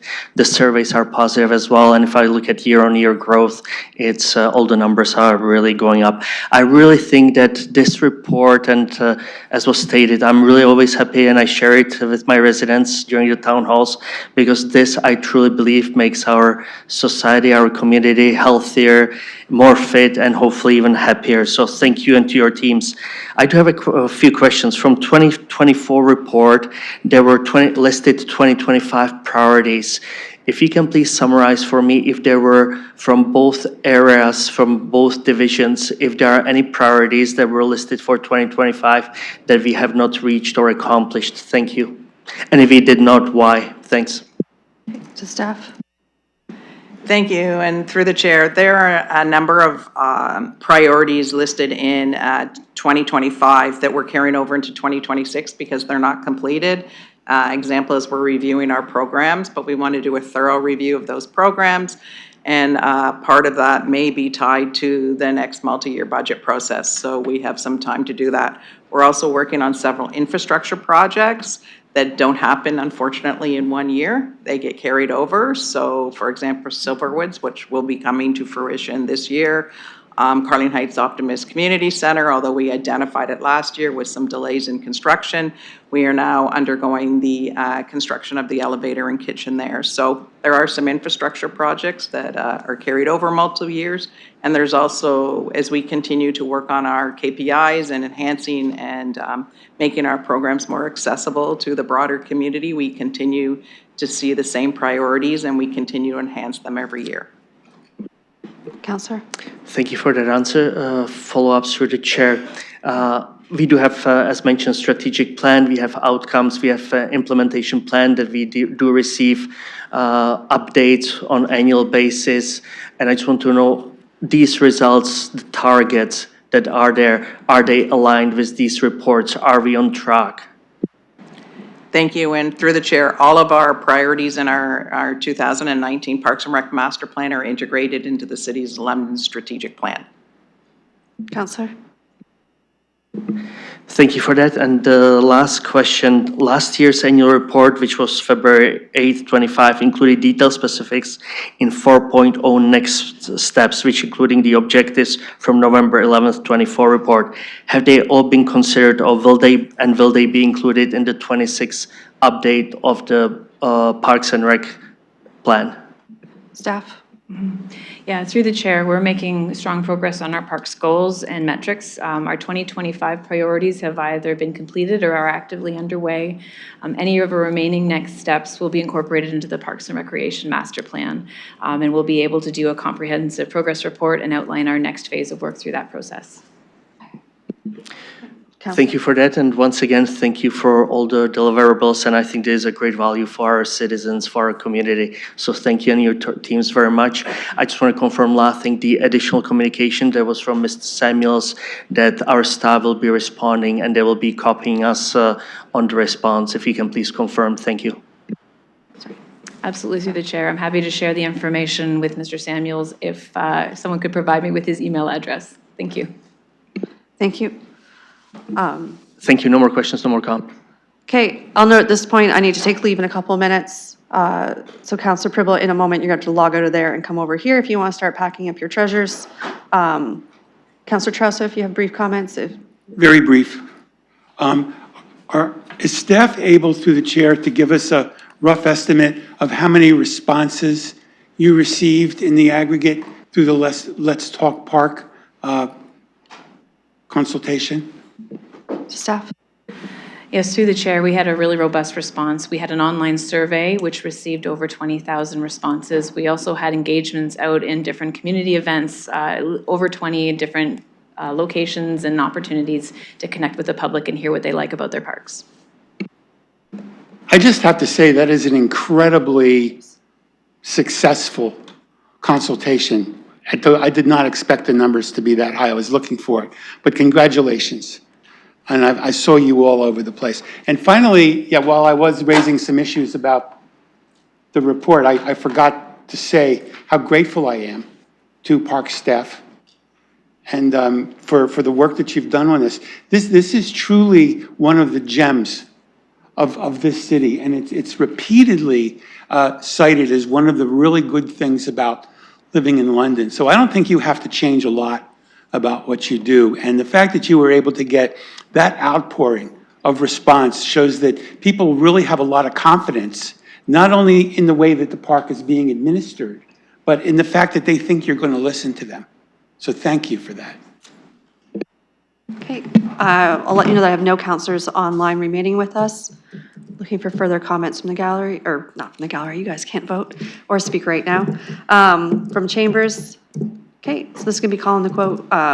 Oh my goodness, it really is time that I go. That this is be received, and that we had the added communication from Mr. Samuels that we're receiving as well. It's been moved and seconded. Calling the vote by Pelosi's voting yes.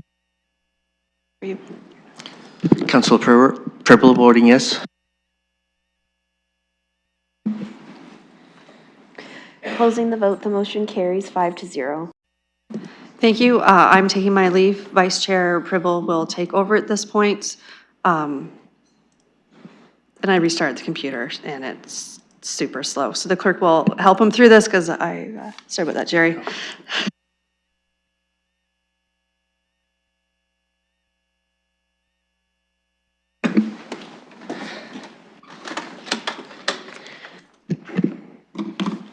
Thank you. I currently have the chair and I'm just trying to start up my computer, but the next point we are going to be discussing from the consent agenda, which was pulled is 2.4, residential rental unit licensing, RRUL license display.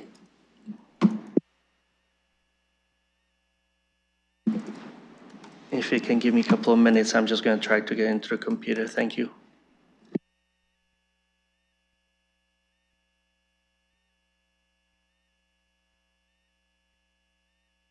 Presiding officer, I can move a motion to open the delegation for you.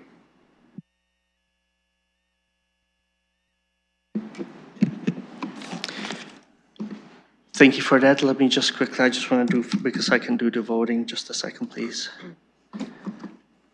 Jerry's not coming up. Oh, here we go.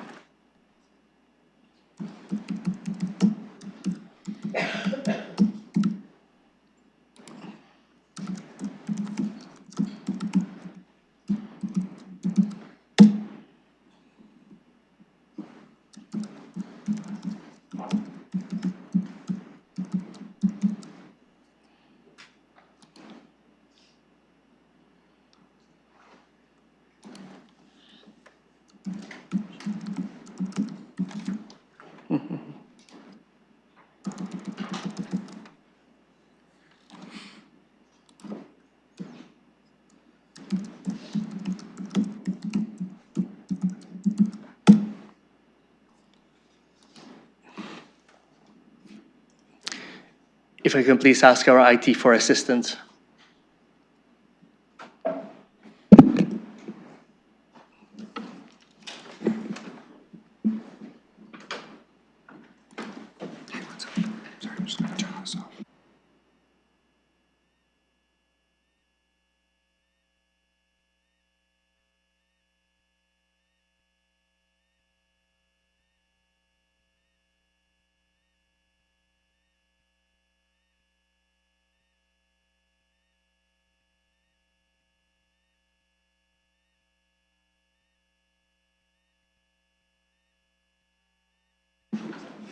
Okay, while the IT is working on to get me in, I can focus now on this. So I do have a mover to open up the delegation. If I can please have the seconder. I have it in Council Trosso. If we can vote, anyone opposed? I'll do it in the system. You'll do it, Yeah. it will be done in the system.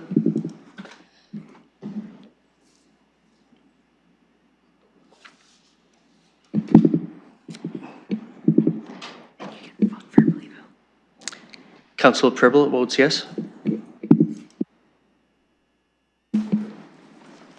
Closing the vote, the motion carries 4-0.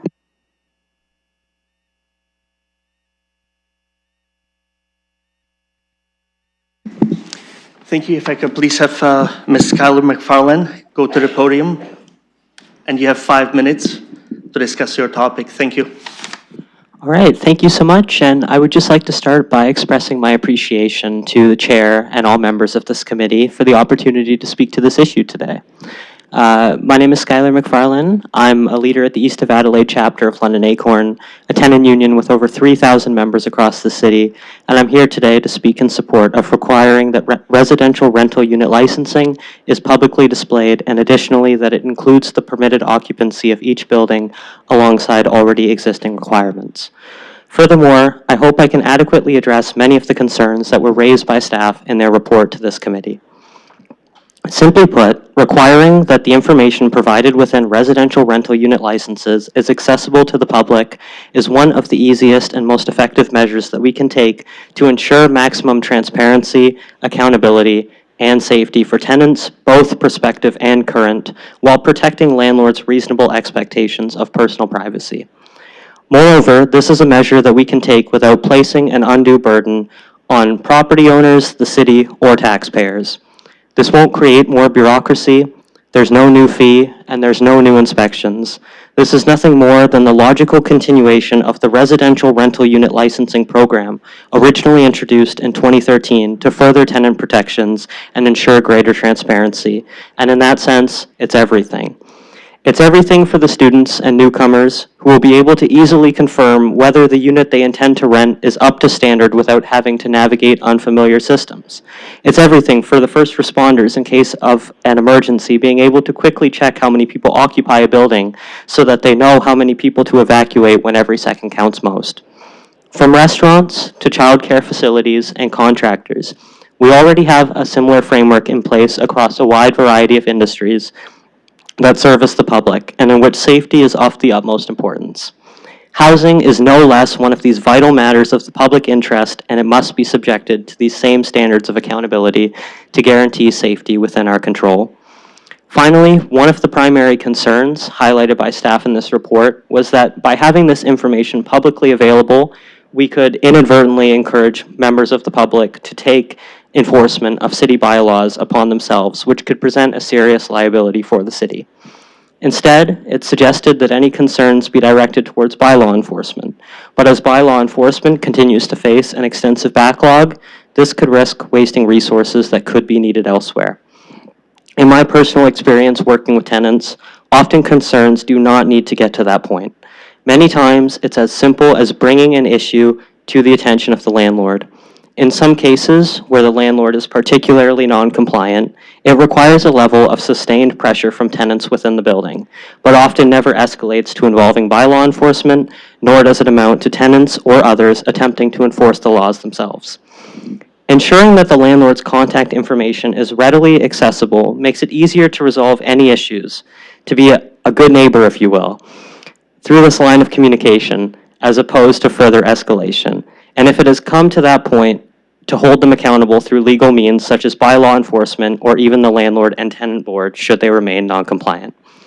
Not only that, but I would argue that limiting the display of the information to the confines of a residential rental unit presents a greater liability to the city, as it risks encouraging the public to enter the unit to gain access to this information. In conclusion, if you're a landlord in the city and you follow the rules already set out by this body, you should have absolutely no reason to be concerned should council choose to implement public residential rental unit licenses. In fact, this rewards good landlords through recognition for their compliance and singles out bad ones for their refusal to meet these standards, essentially working to enforce itself through the market. This is the easiest, most cost-effective, and comprehensive measure at our disposal to ensure a more just rental market for all. And with that, I urge members of this committee and later council as a whole to vote in favor of affirming and strengthening tenants' rights by requiring the public display of residential rental unit licenses and ensuring that they include permitted occupancy in that display. Thank you once again for your time and consideration.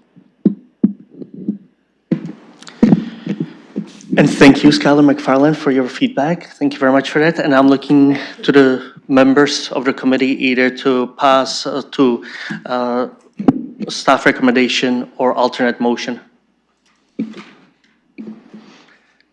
Councilor Ferreira. Thank you, here. Hello. Thank you, Presiding Officer. Sorry, I had some microphone problems.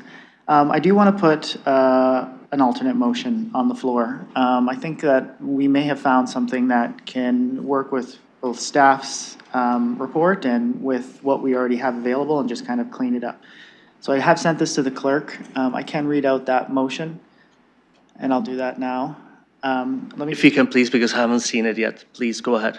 So that Civic Administration be directed to review and report back to a future meeting of the Community and Protective Services Committee the feasibility of posting on the City of London website the professional or business contact information of rental property owners.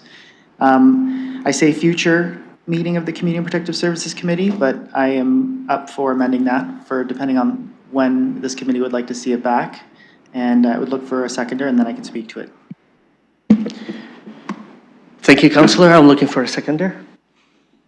Councillor Trauster will second. Would you like to speak to it now? Please go ahead. Thank you. So the reason that I have this motion on the floor is because I do hear what staff has said in their report, and I do see what we have available right now. And I would point out, if anybody in the city were to walk into City Hall's main lobby right now and you were to see that computer in the front there, if you were to type in an address, you would see not only, you would see all information, not all information, but you'd see who is the registered owner on title for a property address if you were to go into that. And that would be beyond just rental properties, that would be residential as well. And because we already provide that information, I don't want to be looking into the residential portion of it. I just want to be looking into the business info for landlords. I want to be providing that. I feel like we can find a middle ground, not have to have, and not bring people close to a property to read a business license that maybe or may not be posted outside. We'd be able to have that information available at people's fingertips. The report does speak to landlord contact information is considered business info and not personal information. And we do have that information already in the public lobby as it is. So the reason I bring the motion forward is because instead of having Londoners come into City Hall, make it just a little bit more accessible and make it a little bit easier to be able to reach that information online for an online portal or however we put it online. So that's why I have the motion on the floor. Thank you, Councillor. I didn't hear any question to the staff. I heard just comments. If there are any questions, would you like to ask the staff, or were those just comments made? Comments right now. I may have questions later, but I would cycle back if I do. Okay, thank you for that. Anyone else would like to speak to this motion?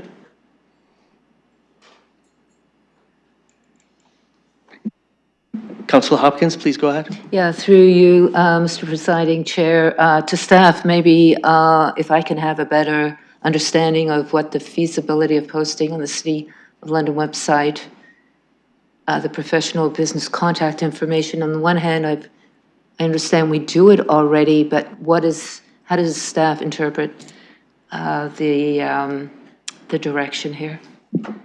Please go ahead, staff. Through the chair, just to clarify, the information that I believe Councillor Ferreira is talking about that is available through the city downstairs is information based on the city's assessment role via the Assessment Act, and that information is provided by the Municipal Property Assessment Corporation, MPAC. My understanding, it's not Corporation of the City of London information, it's provided by MPAC. So that information wouldn't be available to us to post online. There's a contract that the city has entered into with respect to MPAC for use of that information, and MPAC is an Ontario corporation through the province. Councillor Hopkins? Yeah, just follow up to that. So understanding what would we need to do, reach out to MPAC to be able to provide that information. Just want to know how you will sort of view this report back to us, if it's possible.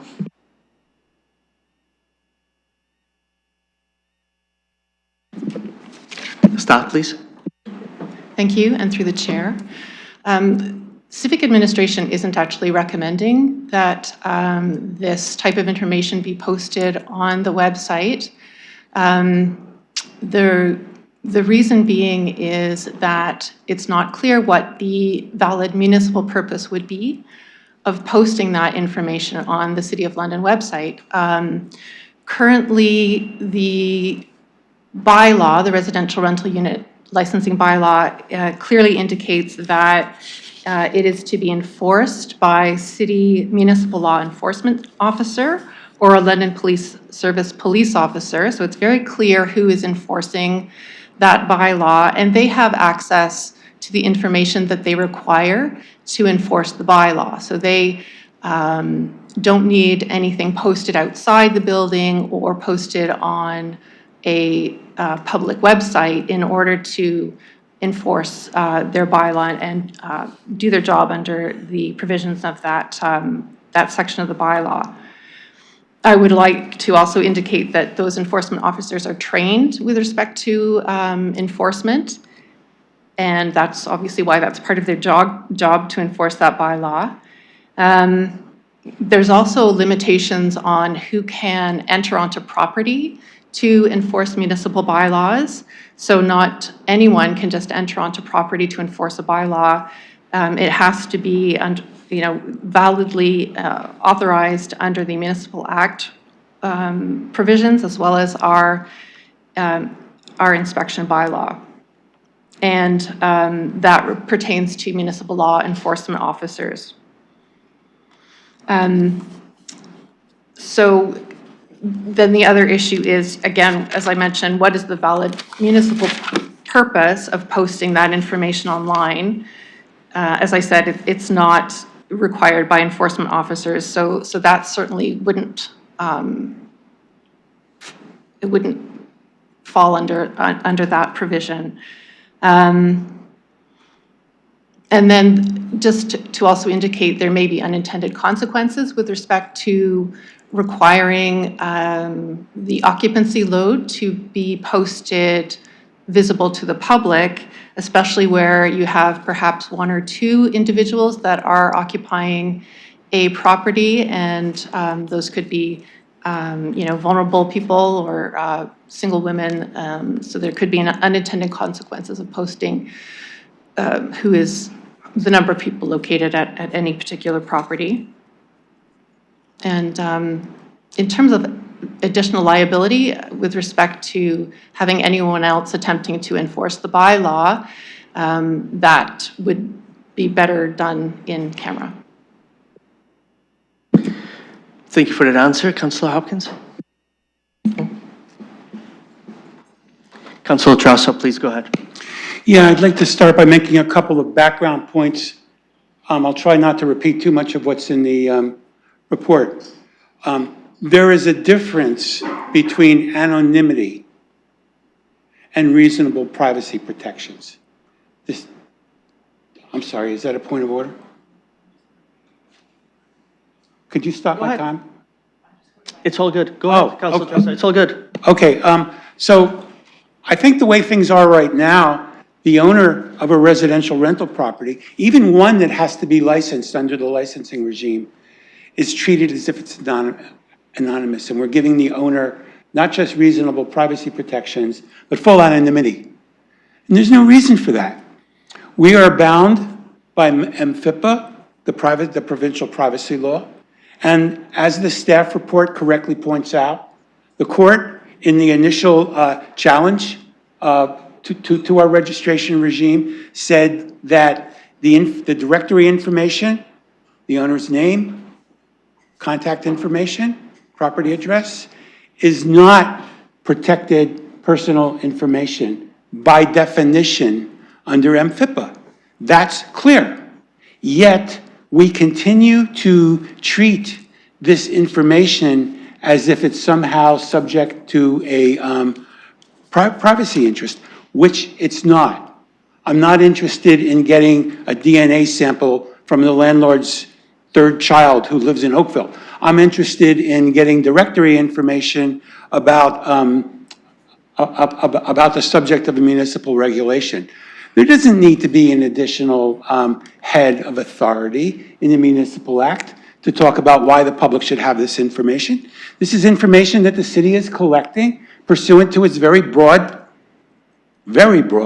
licensing authority, just like walking into a restaurant and seeing the color coding, or you walk into an elevator and you see the occupancy limits. These are all examples of information flow that are designed to give the public information about what their rights and obligations are.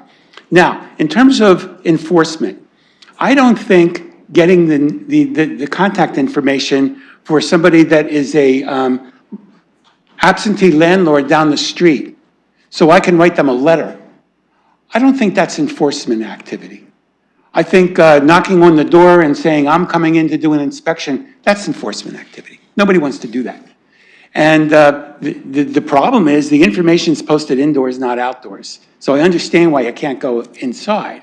However, if there are staff concerns about posting on the premises, so I'm happy to walk back from that and at least have it available online, which it is downstairs for MPAC purposes. But I say, I went in there this morning to try to check. The machine wasn't working, so I had to get a staff member to come and open it up. I'm not sure they want to spend a lot of time down there doing assistance with people on that machine. And I understand that MPAC doesn't want us to use other purposes. So what I'm saying is the online lookup that is currently available, that anybody can use, that you enter the address, that should include, and it's merely just a question of changing the settings on the database in terms of what's public, that should be available to the public. And if anything, this is going to create more harmonious relations on the block. And it may be that there's a situation where, hey, there's a problem with water coming from your property or some defect that the landlord would actually be happy to hear about. So this is not creating hostile relations between neighbors and owners. Now, there's been a stress here on the rights of tenants, and I fully agree with everything that's been said. However, this goes beyond the rights and interests of tenants. As someone who's been involved in neighborhood activities and as a counselor, I can tell you there are often requests from people who have issues about things that are going on in the property. Maybe it is a water flow, maybe it's a loud party, maybe it's lawn parking. 30 seconds, Councillor. Yeah, so just to clear up here, I think that there, the color coding, the occupancy information, these are things that can be deferred for a much later discussion. Right now, what I think we need to do is make it clear that members of the public can get access to this directory information, just the directory information, which is not subject to PIPA. And there is no legitimate reason to keep people from having access to this information. I think the councillor's motion on the table, I think I would ask, how quickly would staff be able to turn this over in terms of making that directory information available? Thank you to the staff.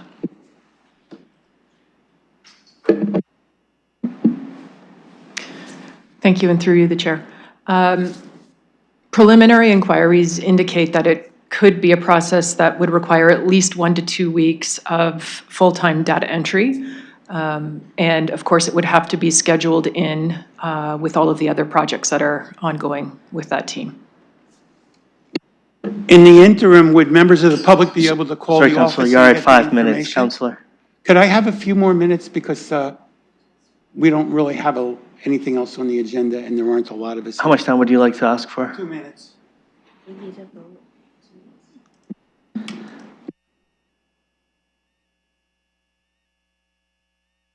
The clerk is putting into the computer right now, into the e-scribe.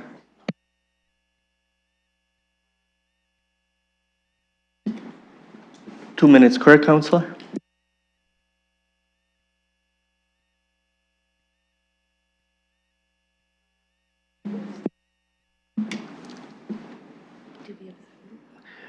I know both hands went up. Who would like to second it?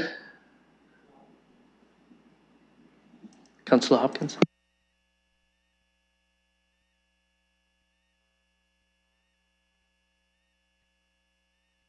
The vote is open.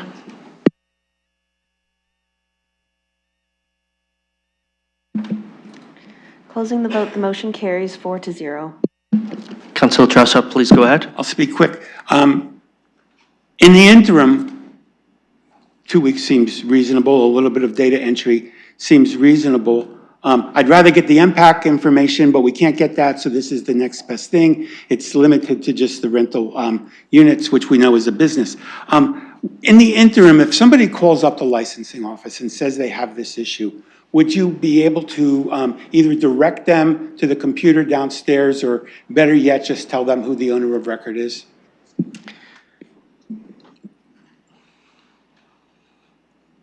Please go ahead, staff.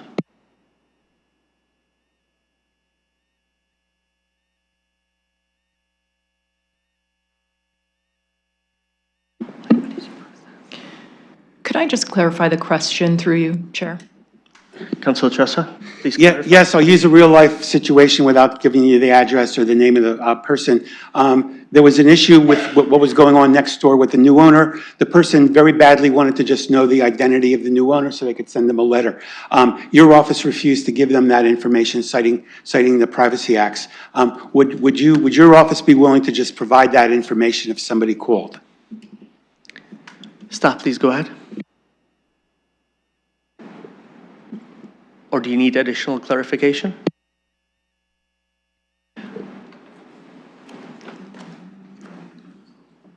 I'll try to jump in on this one. Anyone can make an MFIPA request, obviously, for information that's contained on a license. Other people have avenues to determine ownership, and the issue here, again, is what is the municipal purpose for providing this information publicly? And it has to be related to our rental residential unit licensing bylaw, which sets out the information that is collected by the license manager for the purposes of determining whether a license should be issued. And then the bylaw also sets out what that information will be used for. It doesn't currently set out that it would be used to be placed on a public-facing website. So that's certainly that's certainly an issue with respect to how that information can be used. So I'm not sure that answers your question, but It certainly doesn't.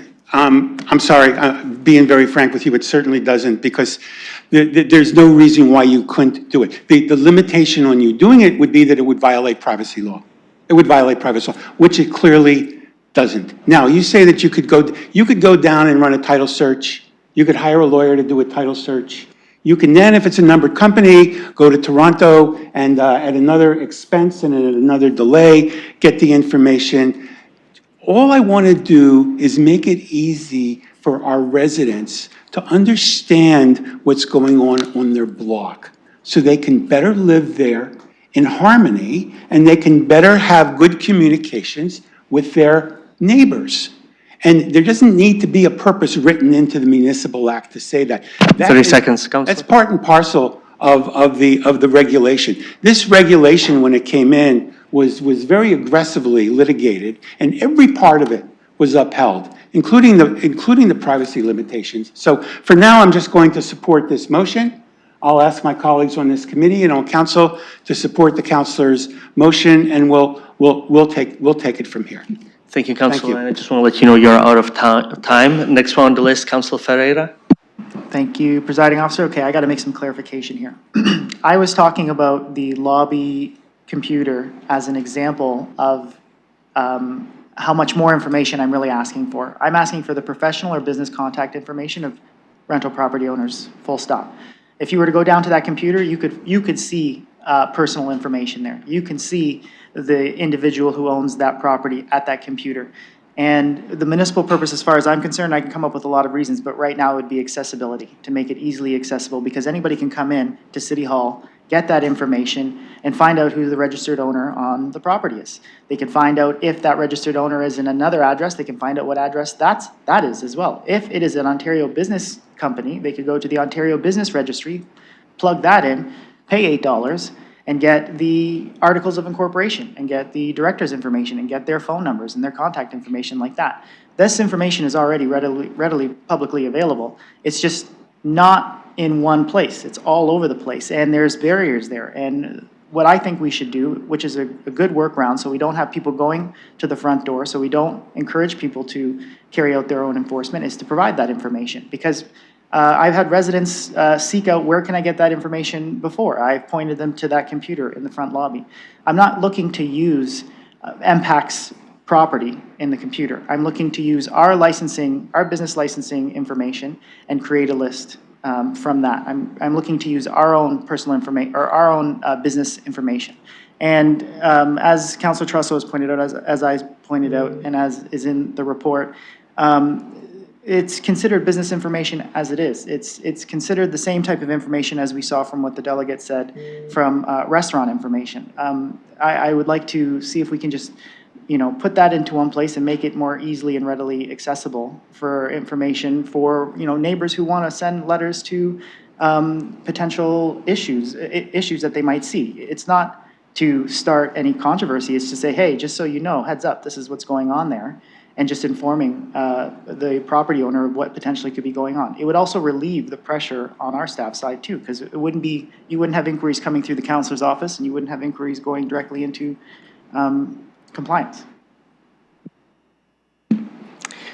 Thank you, Councillor. Again, I heard some comments, but I didn't hear any specific question, or were you seeking a feedback from our staff? I just wanted to make a clarification that I'm not looking to use the MPAC information on the computer downstairs. But I am also pointing out that that information is already available to the public at large. Anybody can walk in, type in an address, get the information right there. So the discussion about privacy or MFIPA, I don't think is relevant here because it's already accessible information. If someone were to not want to call in compliance or have to go through the MFIPA process, if they just walked into the front lobby, all they have to do is type in the address. Okay, you have 15 seconds left, but again, after I ask you, we're seeking a feedback. You just made some comments again. Is there a question, or are you looking for a feedback? I never said I was seeking feedback. I'm just making clarification. So thank you for that. Councillor Hopkins, please go ahead. Yeah, thank you, and thanks for clarifying. I do appreciate the advocacy work of the councillors with this, but I will not be supporting the review and report back.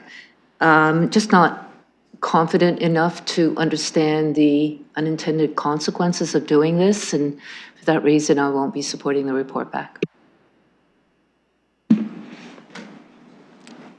I don't have anyone else on the list. Councillor, you have 15 seconds left. Please go ahead. Just a response. It is a report back. We're not implementing this as it is. We're just looking for the report back to see what information staff can give us with this type of motion, with this type of with this type of direction.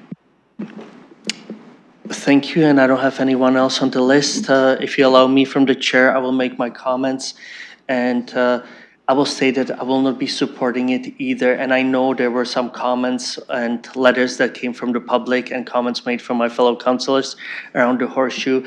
I just do want to let you know that there are certain businesses, or even, let's say, stated there were restaurants that there's actually not owner listed. There's potentially the operation in terms of the business name, but there's no name of the individual and the phone number. So based on this information and based on the answers I received from the staff, I will not be supporting what's in front of us.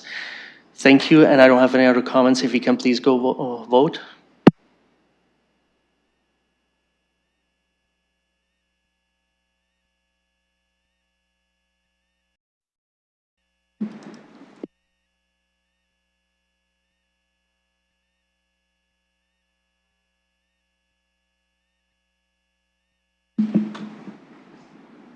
Closing the vote, the motion fails on a tie.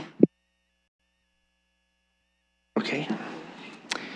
I'm looking for someone to move the staff recommendation, and I have Councillor Hopkins.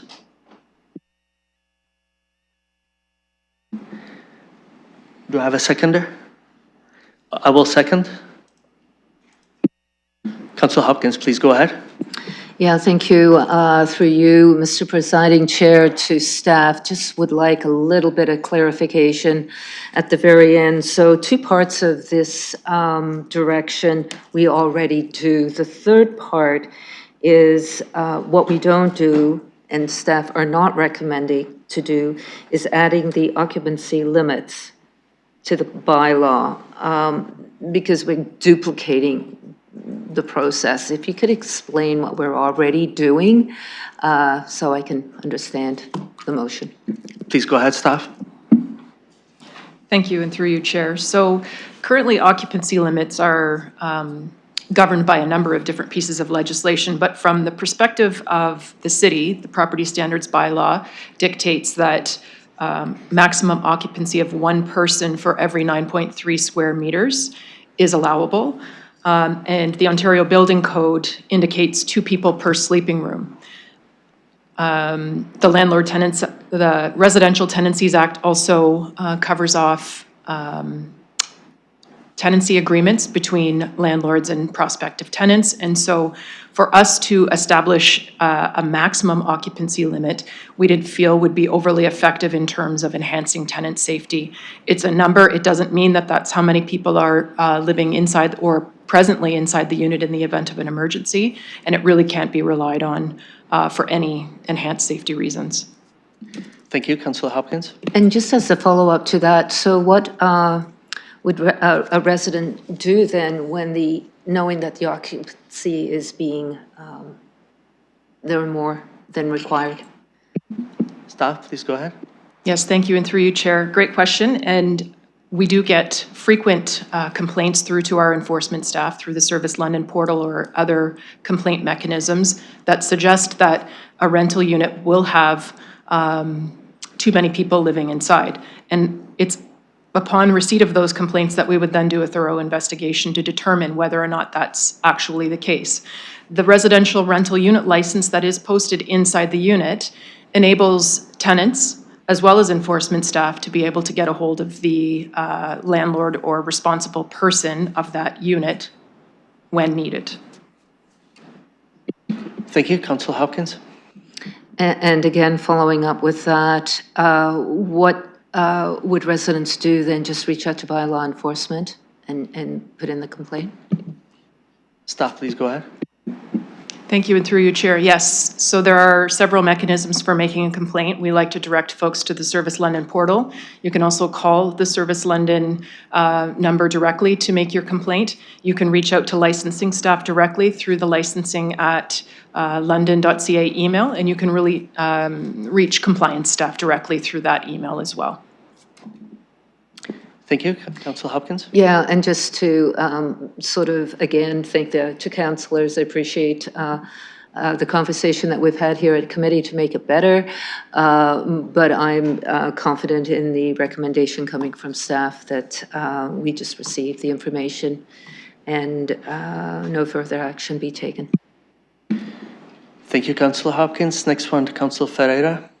Thank you, Presiding Officer. For the rental property license, I saw that there was some extra contact information recently added to that. On those rental property licenses, we have the units, the amount of units that are licensed within that. We have the property itself and the addresses of those properties. We have the contact information, the actual phone number of the property owner. Is that everything, or is there any, am I missing any of those? Staff, please go ahead. Thank you, and through you, Chair. The address of the owner or the person responsible for the rental unit is also listed.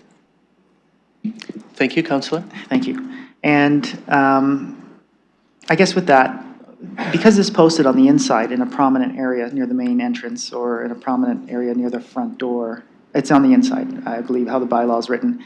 That would be kind of more positioned in a way for tenants of the building to be able to see that contact information, right?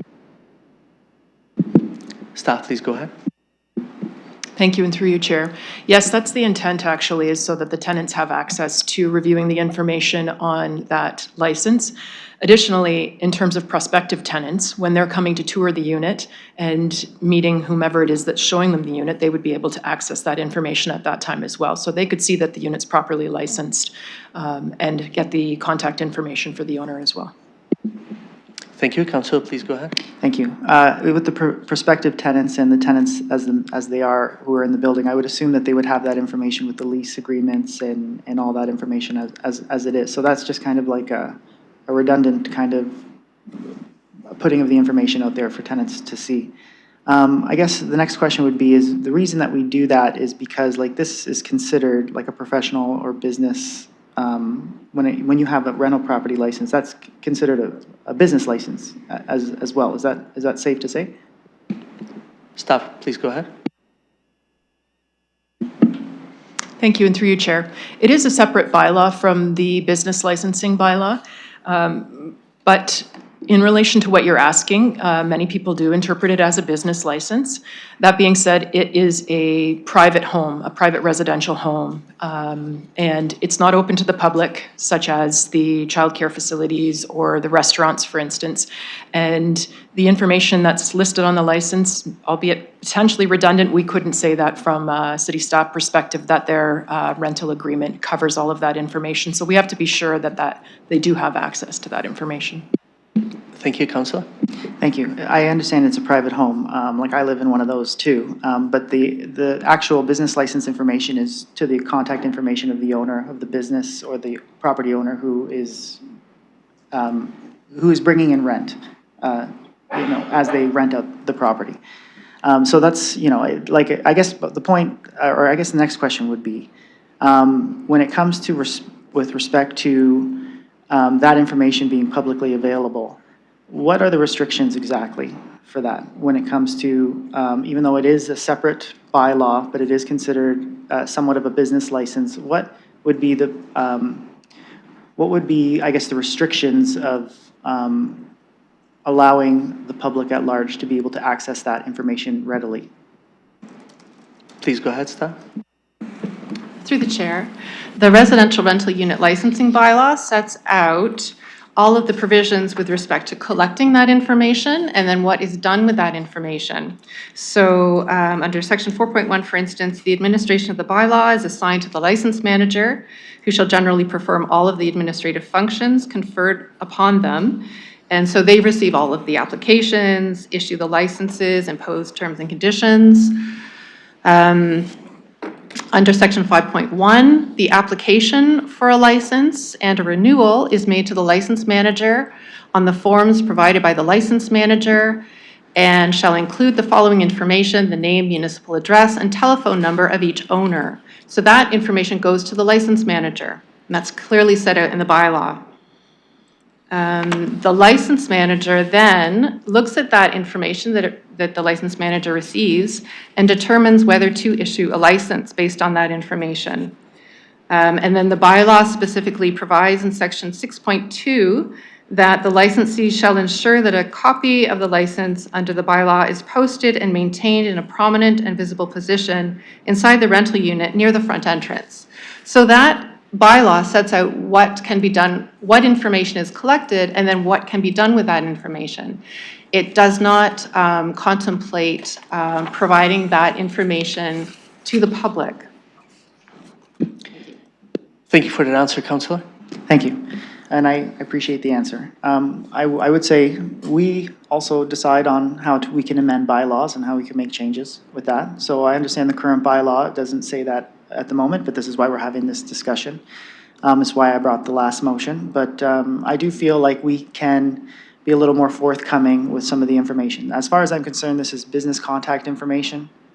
It's like other needs with other businesses that have similar aspects. It would be better if it was a little bit shared. I'm not saying share all the contact information, like I think Councillor Trosso said. I'm not looking for the DNA of their third son, but I do believe, considering that this information is already available in the front lobby, is already available if we were to go through other means, through provincial sites, just to make that accessibility piece a little bit more easy for people to reach, and especially when it comes to the neighboring communities. Like I live in a near campus neighborhood, and I know that that issue comes up a lot. People are trying to see how can they inform the property owner of what's going on to make things a little bit better. Not in any reason to have a confrontation, but it's really to just say, hey, heads up, and this is what's going on, and by the way, I'm your neighbor.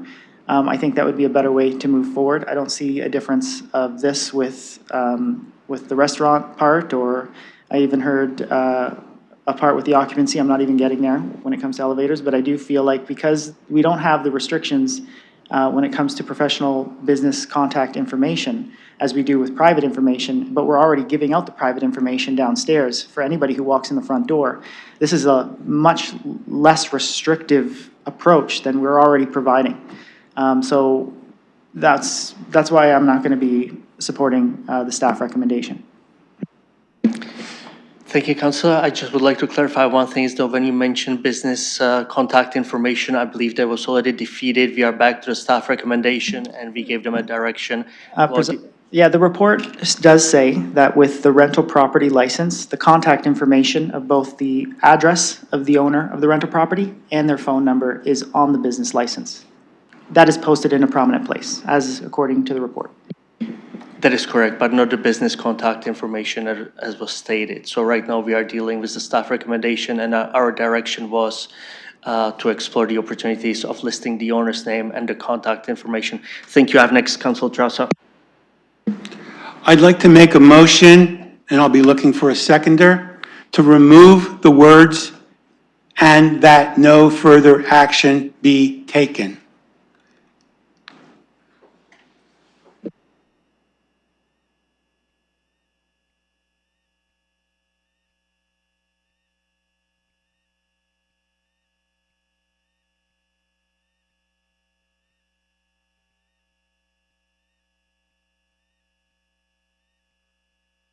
And then make a new motion. Council, that would be contrary what's on the floor, so we would have to defeat it first.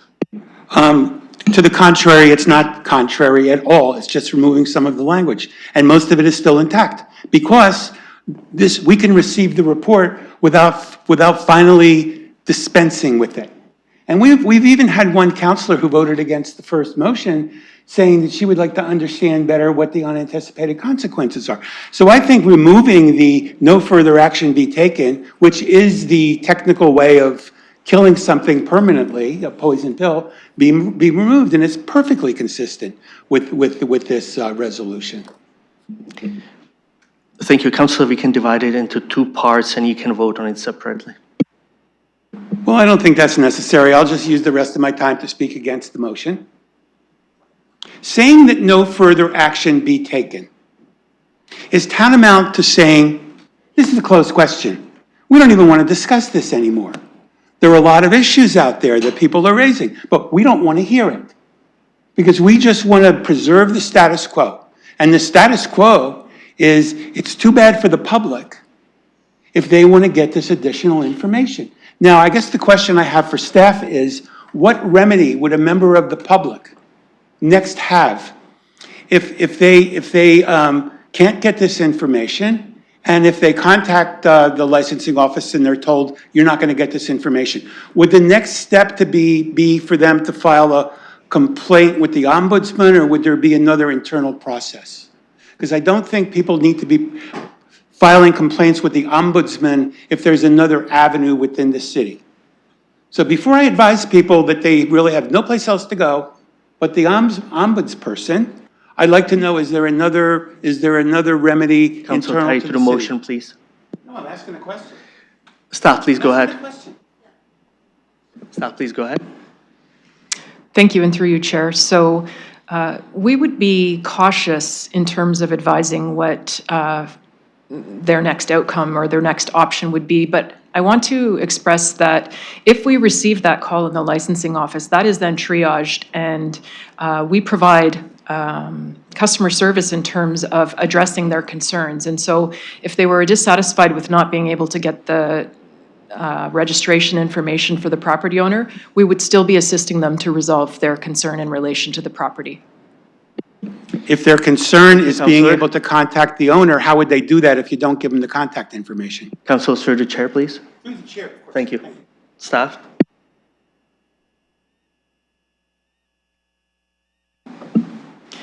Thank you, and through you, Chair. So this would be an enforcement endeavor, of course. It would be a conversation with the individual that's calling to determine, as I said, what their concerns were and to try to resolve those concerns. If they were not satisfied at that point in time, they would definitely have other options, as you've alluded to, in terms of seeking recourse. Thank you, Councillor.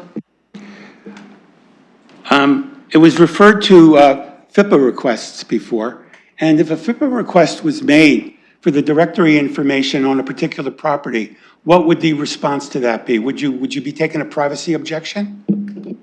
Staff, please go ahead. Through the chair, I believe that function is delegated to the head to determine, and so that would be a matter for the head to respond to. Counselor? And would they seek advice from your office in that case? Staff? Please go I don't know ahead. that I would take caution about responding to that question. It's with respect to legal advice. Thank you. Thank you for the response, which I agree with. Go ahead, Counselor. Well, I'd say what your internal protocol is in terms of how you handle these procedures is hardly legal advice, but okay, I'll let that go. My next question is, what interest does the city have? Does the city have an interest in impeding the flow of information to residents about what's going on their block? And I'm just flipping the issue. Staff, please go ahead. Thank you, and through you, Chair, no, we do not. Okay, thank you. Now, let's assume a situation where, well, never mind. I think I've made my point. I think that we do not need the language in order to receive this report and proceed. Unless you think that there are no outstanding issues here and everything is abundantly clear, I would urge you to vote yes on my amendment to remove, oh, that's been ruled out of order. Okay, so I would urge you to vote down the staff report. And I think the staff report cut short. This staff report cut short an important civic discussion that I think is legitimate for us to have. And I want to assure you, this is not just about tenants' rights.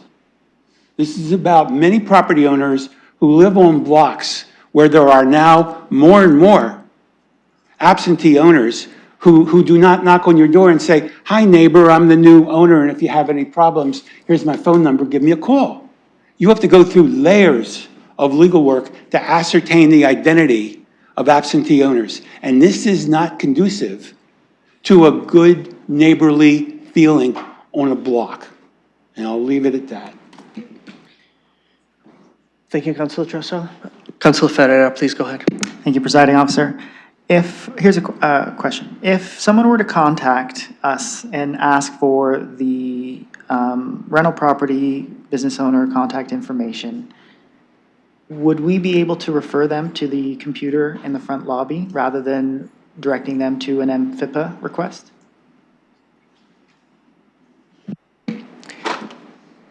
Before I go to the staff, Councilor, I will go to the staff to answer your question, but please address what's on the floor currently. It Staff's is. recommendation. Page 33 says, the court in London Property Management Association versus City of London held that the city collection of landlord contact information did not violate MFIPA as the contact information is considered to be business information and not personal information. I am referring to the report. Thank you, Councilor.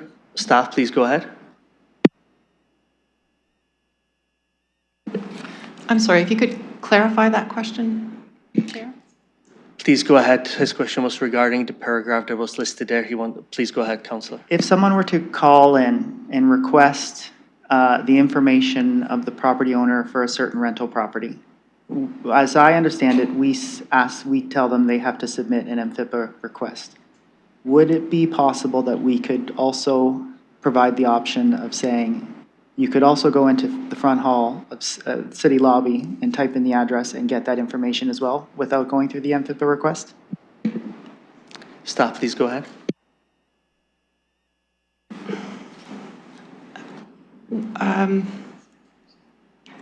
The MPAC information is with respect to assessment role use, and I haven't looked at the contract for quite some time, but whether that would authorize uses other than for assessment role purposes, I think is something that would need to be considered. And in any event, my understanding is the assessment role is not always up to date in terms of who the current owner is of a property. And so I think it would be, one would have to use extreme caution when recommending that someone use that for other means. Thank you. Go ahead, Councilor. Thank you.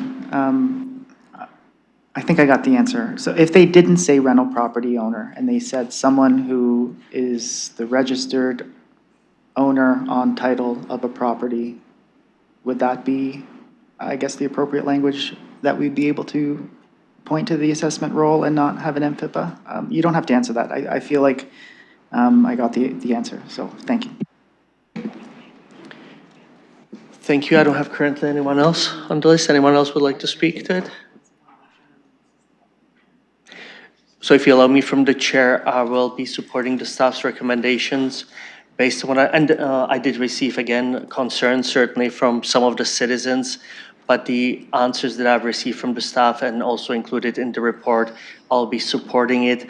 And again, the questions like what is the municipal purpose and what we do, I do believe that we have our policies and bylaws currently are there to protect certainly our citizens, point one, but point two, it is also the operators, owners of these buildings. And as stated before, if we do look at the business licenses, restaurant licenses, they are not mentioned there either. So I will be supporting the staff's recommendation that is in front of us. Thank you.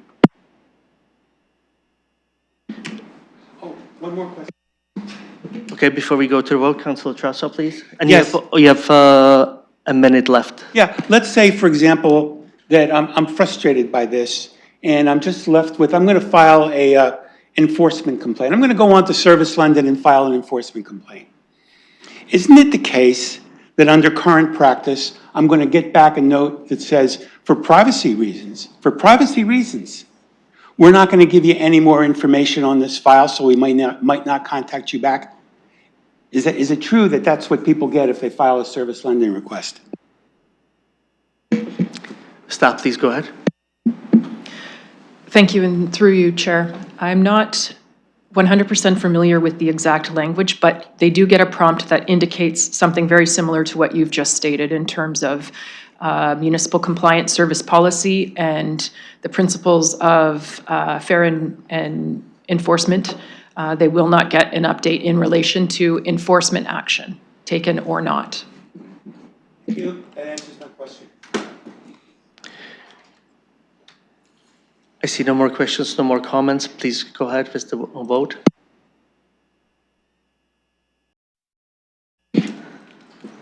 And just to clarify, there's the vote in supporting the staff's recommendation.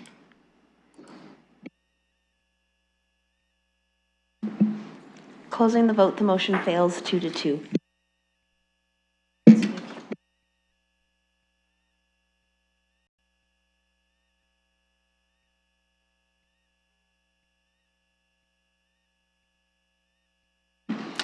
I just want to ask if there is, Councilor Ferreira, go ahead.